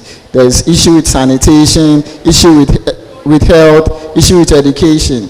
So think about it, okay? What mobile app can I come up with to solve this particular problem? What web app can I come up with to solve this particular problem? It can be an AI app that tells people about sanitation, teaches people. So if you have any concerns about sanitation issues, it will solve that for you. It can be anything you can ever imagine about, but then it should be able to solve a problem in your community. Do you all get it? Do you all get it? Yes. And then there are scholarship opportunities when you win the national one, and then also scholarship opportunities when you win the international one. Like I said, the international one, it's fully funded. Visa, you don't have to worry. The only thing you need is your passport. Now, mentors are also encouraged to apply. The website is behind me, technovation.org. When you go on the website, you will apply as mentors. We need coaches. So your teachers will apply as coaches or mentors. They will mentor you through the program. When you go on the website, they will give you models to learn. So you learn about AI. Yes, the mentors that will guide a team to win will also take part. So we encourage all of you to apply. And it's a girls program. It's only for girls. But then that doesn't mean the boys are left out. The boys can also log on and then go through the modules, okay? But then the boys are not part of the competition. We have another program next year for the boys. This year it is Parade Girl. Next year it will be Parade Boy. Can you clap for me? Yes. We don't want to be bridging the gap while creating another gap, okay? So that is all it is. Technovation.org. You go on there, you sign up as a student. The people in the boarding house will coordinate with your teachers to sign you up so that you start, creating things. We will also come to your schools individually to guide and mentor you as well. Are we good? Are you willing to participate? I told the organizers that our team from Ghana is coming for the cup. So I'm looking at all your faces, and then I need you guys over there. I need you guys to represent Ghana. So that we'll put the name of Ghana high, and then we'll also put our name out there. Do we get it? So thank you very much. Technovation.org. You go there. If you have any questions, you can search for Innovtech Foundation on Google. Our contact will be there. You give us a call. We'll help you through. Okay. For the teachers and mentors, if you have any challenges too, we are always welcome. Our office is located at Teshi. It's always open from Monday to Saturday, from 8 a.m. to 6 p.m. So you can pass by. We'll take you through, and then we will coordinate everything for you. Thank you very much.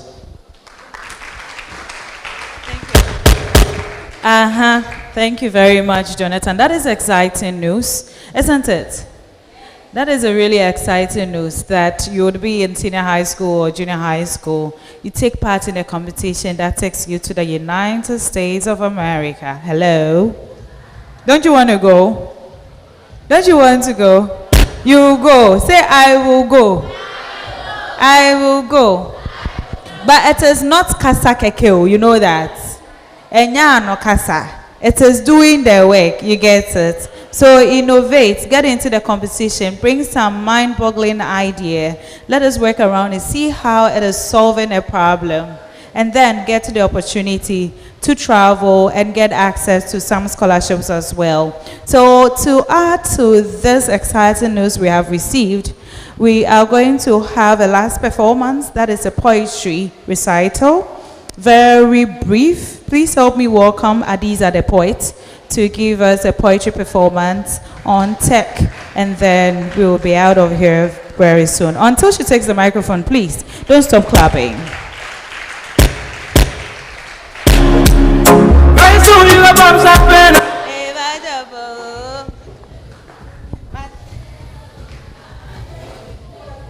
Well, I'm not here to preach the gospel. Neither am I here to suit ears. I'm here to fight for my dignity and boost my immunity. I'm here to row and unzip the bag that holds my identity. I'm here not to hide in silence or hold back to eternity. I've come today not to bow on my knees or die in their cell, but to break the shell. Who said I can't rise to? Who lied to you that I'm bound to serve in the kitchen and die as a slave? Did I hear my humble root won't allow me to fit in white clothes?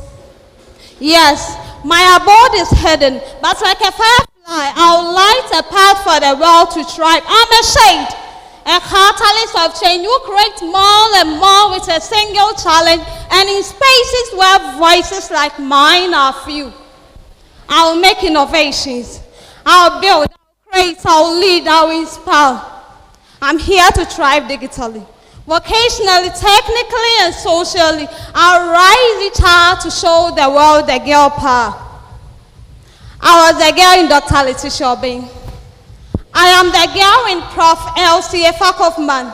I am the girl who can. And I'm still the girl whose power is timeless and ageless.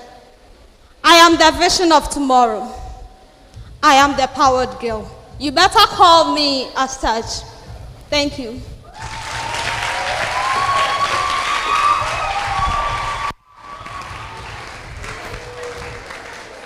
Yes, you are the girl that can win a competition to go to the US, bringing an innovation that would save the world.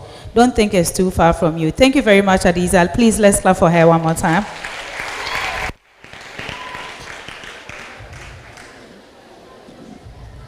All that has happened brings me to my own story.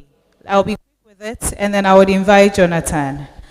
I read political science in the university, and being in class, I saw students with visual impairments, blind students, right? And I was wondering what I could do to support them, how they were faring in school. I got closer to one, and then he told me that he needed someone to read and record for him. So that is where we started from. I would read and record, invite him for study group discussions and all that. Then later on, I conceived an idea of teaching them how to use a computer, because if they know how to use a computer, they wouldn't have to wait for me to come and read for them.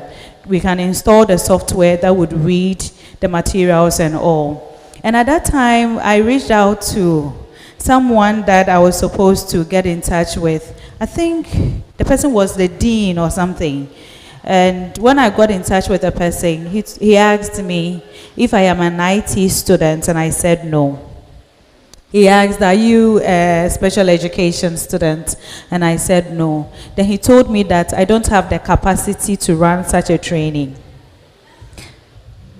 That was the end. The person didn't hear from me again. I went on to write letters to other authorities in the school to get the permission, and I started the training. And what I studied in school, political science, is not what people have come to know me for. It is my work in the disability space that many people know me for. So the discouragements and mockeries can come in different directions, in different ways. But it's up to you. It's up to you to find the motivation and understanding the passion that is driving the change you want to create, and speak to the right people, right? understand what you are trying to do, speak to the right people, and see how you can get the needed mentorship, the right places to get the needed support to drive the change you want to create. It is not too far from you. Sometimes it doesn't have to be in your area of specialization. It may be in a different field, but that may be where your star would shine. I hope this motivates someone. Okay. Please help me welcome Jonathan to give us the closing remarks.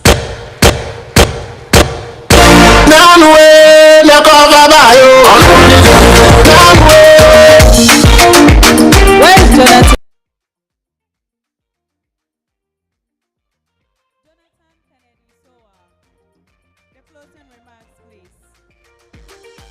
Jonathan, why would you do it? You have to dance because you have delayed us.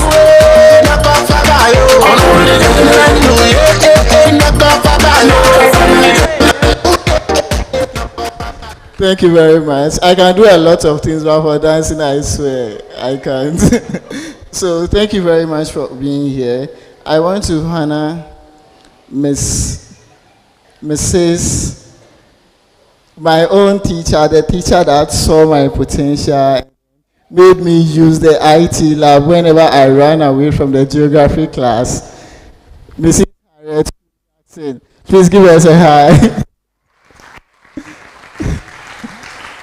So she's the reason I'm standing here. She's the reason I'm being able to put up a program like this to empower you. And then I want to honor our sponsors, Technovation. They sponsor the program, and then they will be sponsoring you to the US when you win the competition. I want to also honor our STEM is for everyone. STEM is for everyone is our partner and our sponsor. They've been sponsoring all our initiatives. So whenever you need any help, reach out to us. STEM is for everyone can also help you. I want to also honor Innovtech Foundation. Innovtech Foundation. I am from Innovtech Foundation, and then this project is organized by Innovtech Foundation. Innovtech Foundation strives to empower you with industry-relevant skills in science, tech, engineering, and mathematics, through robotics, through 3D printing, and through all those amazing emerging technologies. I want to also honor our partners, IoT Network Hub. Please forgive me if I won't forget anyone. So if I forget you, it's not my intention. Very good. Thank you very much. So IoT Network App, Vein Ghana, Belacqua, She Tech It, Diverse in AI, very good. Firefly. And then for our media partners, we have Kweku Tech, we have Ghana News Guide, we have Accra Daily Post. Accra Daily Post, yes, we have Accra Daily Post. We have Sikaman Times, we have the Meg Cottage, we have Kweku Tech. And then I want to also, yes, Ghana News Guide. So I want to also honor our amazing speakers and panelists who graced our occasion with their beauty, with their intellect, and their glory. So Akwele Abina Okai, can you give us a hi? Aisha Badmus, can you give us a hi? Adiza Ahasan, can you give us a hi? Thank you very much. I also want to honor the headmistress of the sub school, Mrs. Abasan Ado. I want to also honor my father and then my senior man. He mentors me a lot, Mr. Glover from Nobles Institute. I want to also honor the headmistress of Achimota, the assistant headmistress of the Achimota Senior High School, Mrs. Mamle Bante. Please, is she around? She's gone. Okay. So if she's not here, we will also honor Mrs. Evans O'Day, right? Mrs. Evans O'Day from Achimota Senior High School. I also want to honor Madam Rejoice from the Peculiar School. Madam Rejoice, are you there? Thank you very much. I want to honor everyone here. I want to honor Mr. Emmanuel from the Accra High School. Mr. Emmanuel, are you around? I want to honor the headmaster of the Shalom School. Shalom School. Hello, Shalom. Shalom, are you there? I want to also honor IBM Memorial, Ibrahim Memorial, the amazing kids that came to give the poems. They are so good. And then they were able to do that because there's an organization at Sege, Bill's Reading Clinic, that is teaching them how to read from a very early age. So if you want to learn how to read and read effectively, there's an organization in Sege that does the work better, and it's Bill's Reading Clinic. So thank you everyone. Thank you everyone. Thank you for the media teams, the technical teams, the volunteers, the staff. This event wouldn't be possible without you, without your support, and without your patience. We have an amazing gift for all of you, some delicious food that I won't mention the name. When you go out, you pick your package and then you leave, okay? Thank you, everyone. Thank you very much. I really appreciate your support. I really appreciate your time. I also thank our able moderator, Miss Jennifer. Can we clap for her?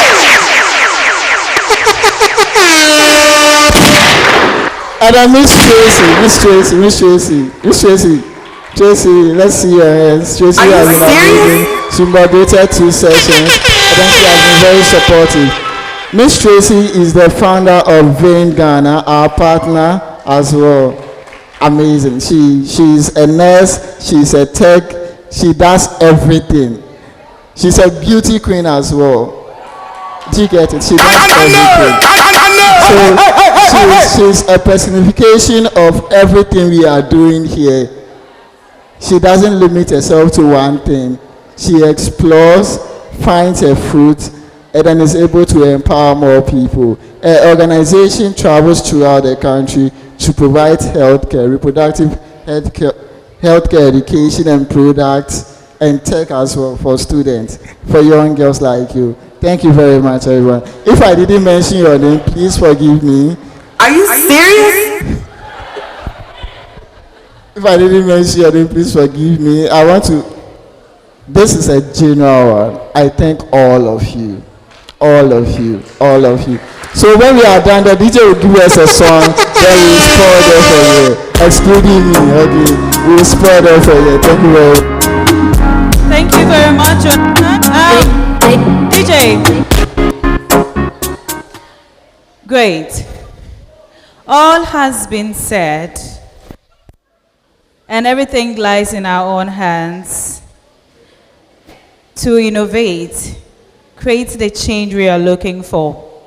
If we see the problems in our society, then it means that it lies on us to be part of the solution as well. And being part of the solution is not far from us, as we have learned throughout this session. Go and find something and put your hands to work. And thank you so much for staying throughout the session, learning, sharing, and the entertainment part as well. Thank you. This is to remind you not to forget to network as you leave here, okay? So network with the speakers, network with other schools here. So you can find me on YouTube. I'm a YouTuber as well. I'm Tracy Tinkra on YouTube. And on other social media handles, also it's Tracy Tinkra or TT, TikTok and everywhere else. Also connect with other people. If you also want to come and take the mic and share your handle, also share so that others can support your content, others can what you have for them as well, same as LinkedIn as also. And also for the girls who need, those who were asking questions about menstruation and all that, I'm a midwife, I'm around. You can ask questions if you need sanitary pad products, if you need panties, anything that can help reproductive health, you can contact me as well. We also have, you've not spoken about Camfedo. And so you can also see about foundation so support. I am the founder and executive director of the Organization for Inclusion and Empowerment of YE, where we work with persons with disabilities using technology and education. So those are 3 areas of focus: technology, education, and disability. And we run the different programs, including robotics training for students with disabilities, IT training, general IT training for university students with visual impairment. We run training for parents of children with disabilities, capacity strengthening training for teachers as well. So that is our focus. Once again, my name is Jennifer de Graft Nensen. If you find yourself on social media, that is the name you would see, Jennifer de Graft Nensen, on all platforms. Let's connect, let us be great together, and make sure you do not lose your confidence. It will take you far. All right, please write the name down. Also follow the program on all other social media platforms, Powered Girl Summit on IG, on LinkedIn, and all other social platforms.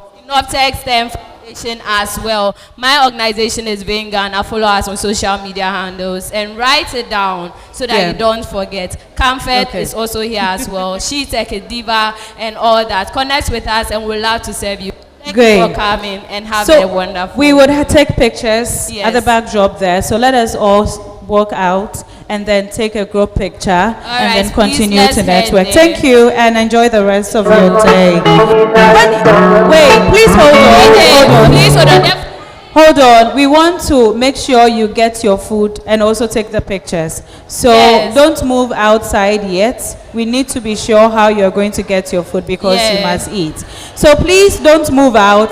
DJ, give us some music. Definitely. I'll be conducting an interview. We're getting money. So now, okay, money interview will be around. So if you want to answer a question and get money, come on. Thank you all so much.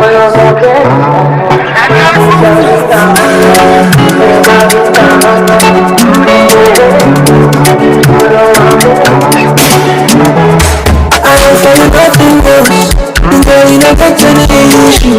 Girl, I know who you are, and I'll do anything that you wish. We share my love, so come to me forever. No years that you hold up, somebody else come take you over. They do me no more, it's still up in my mind. No, I do more. It's down in the photo, you can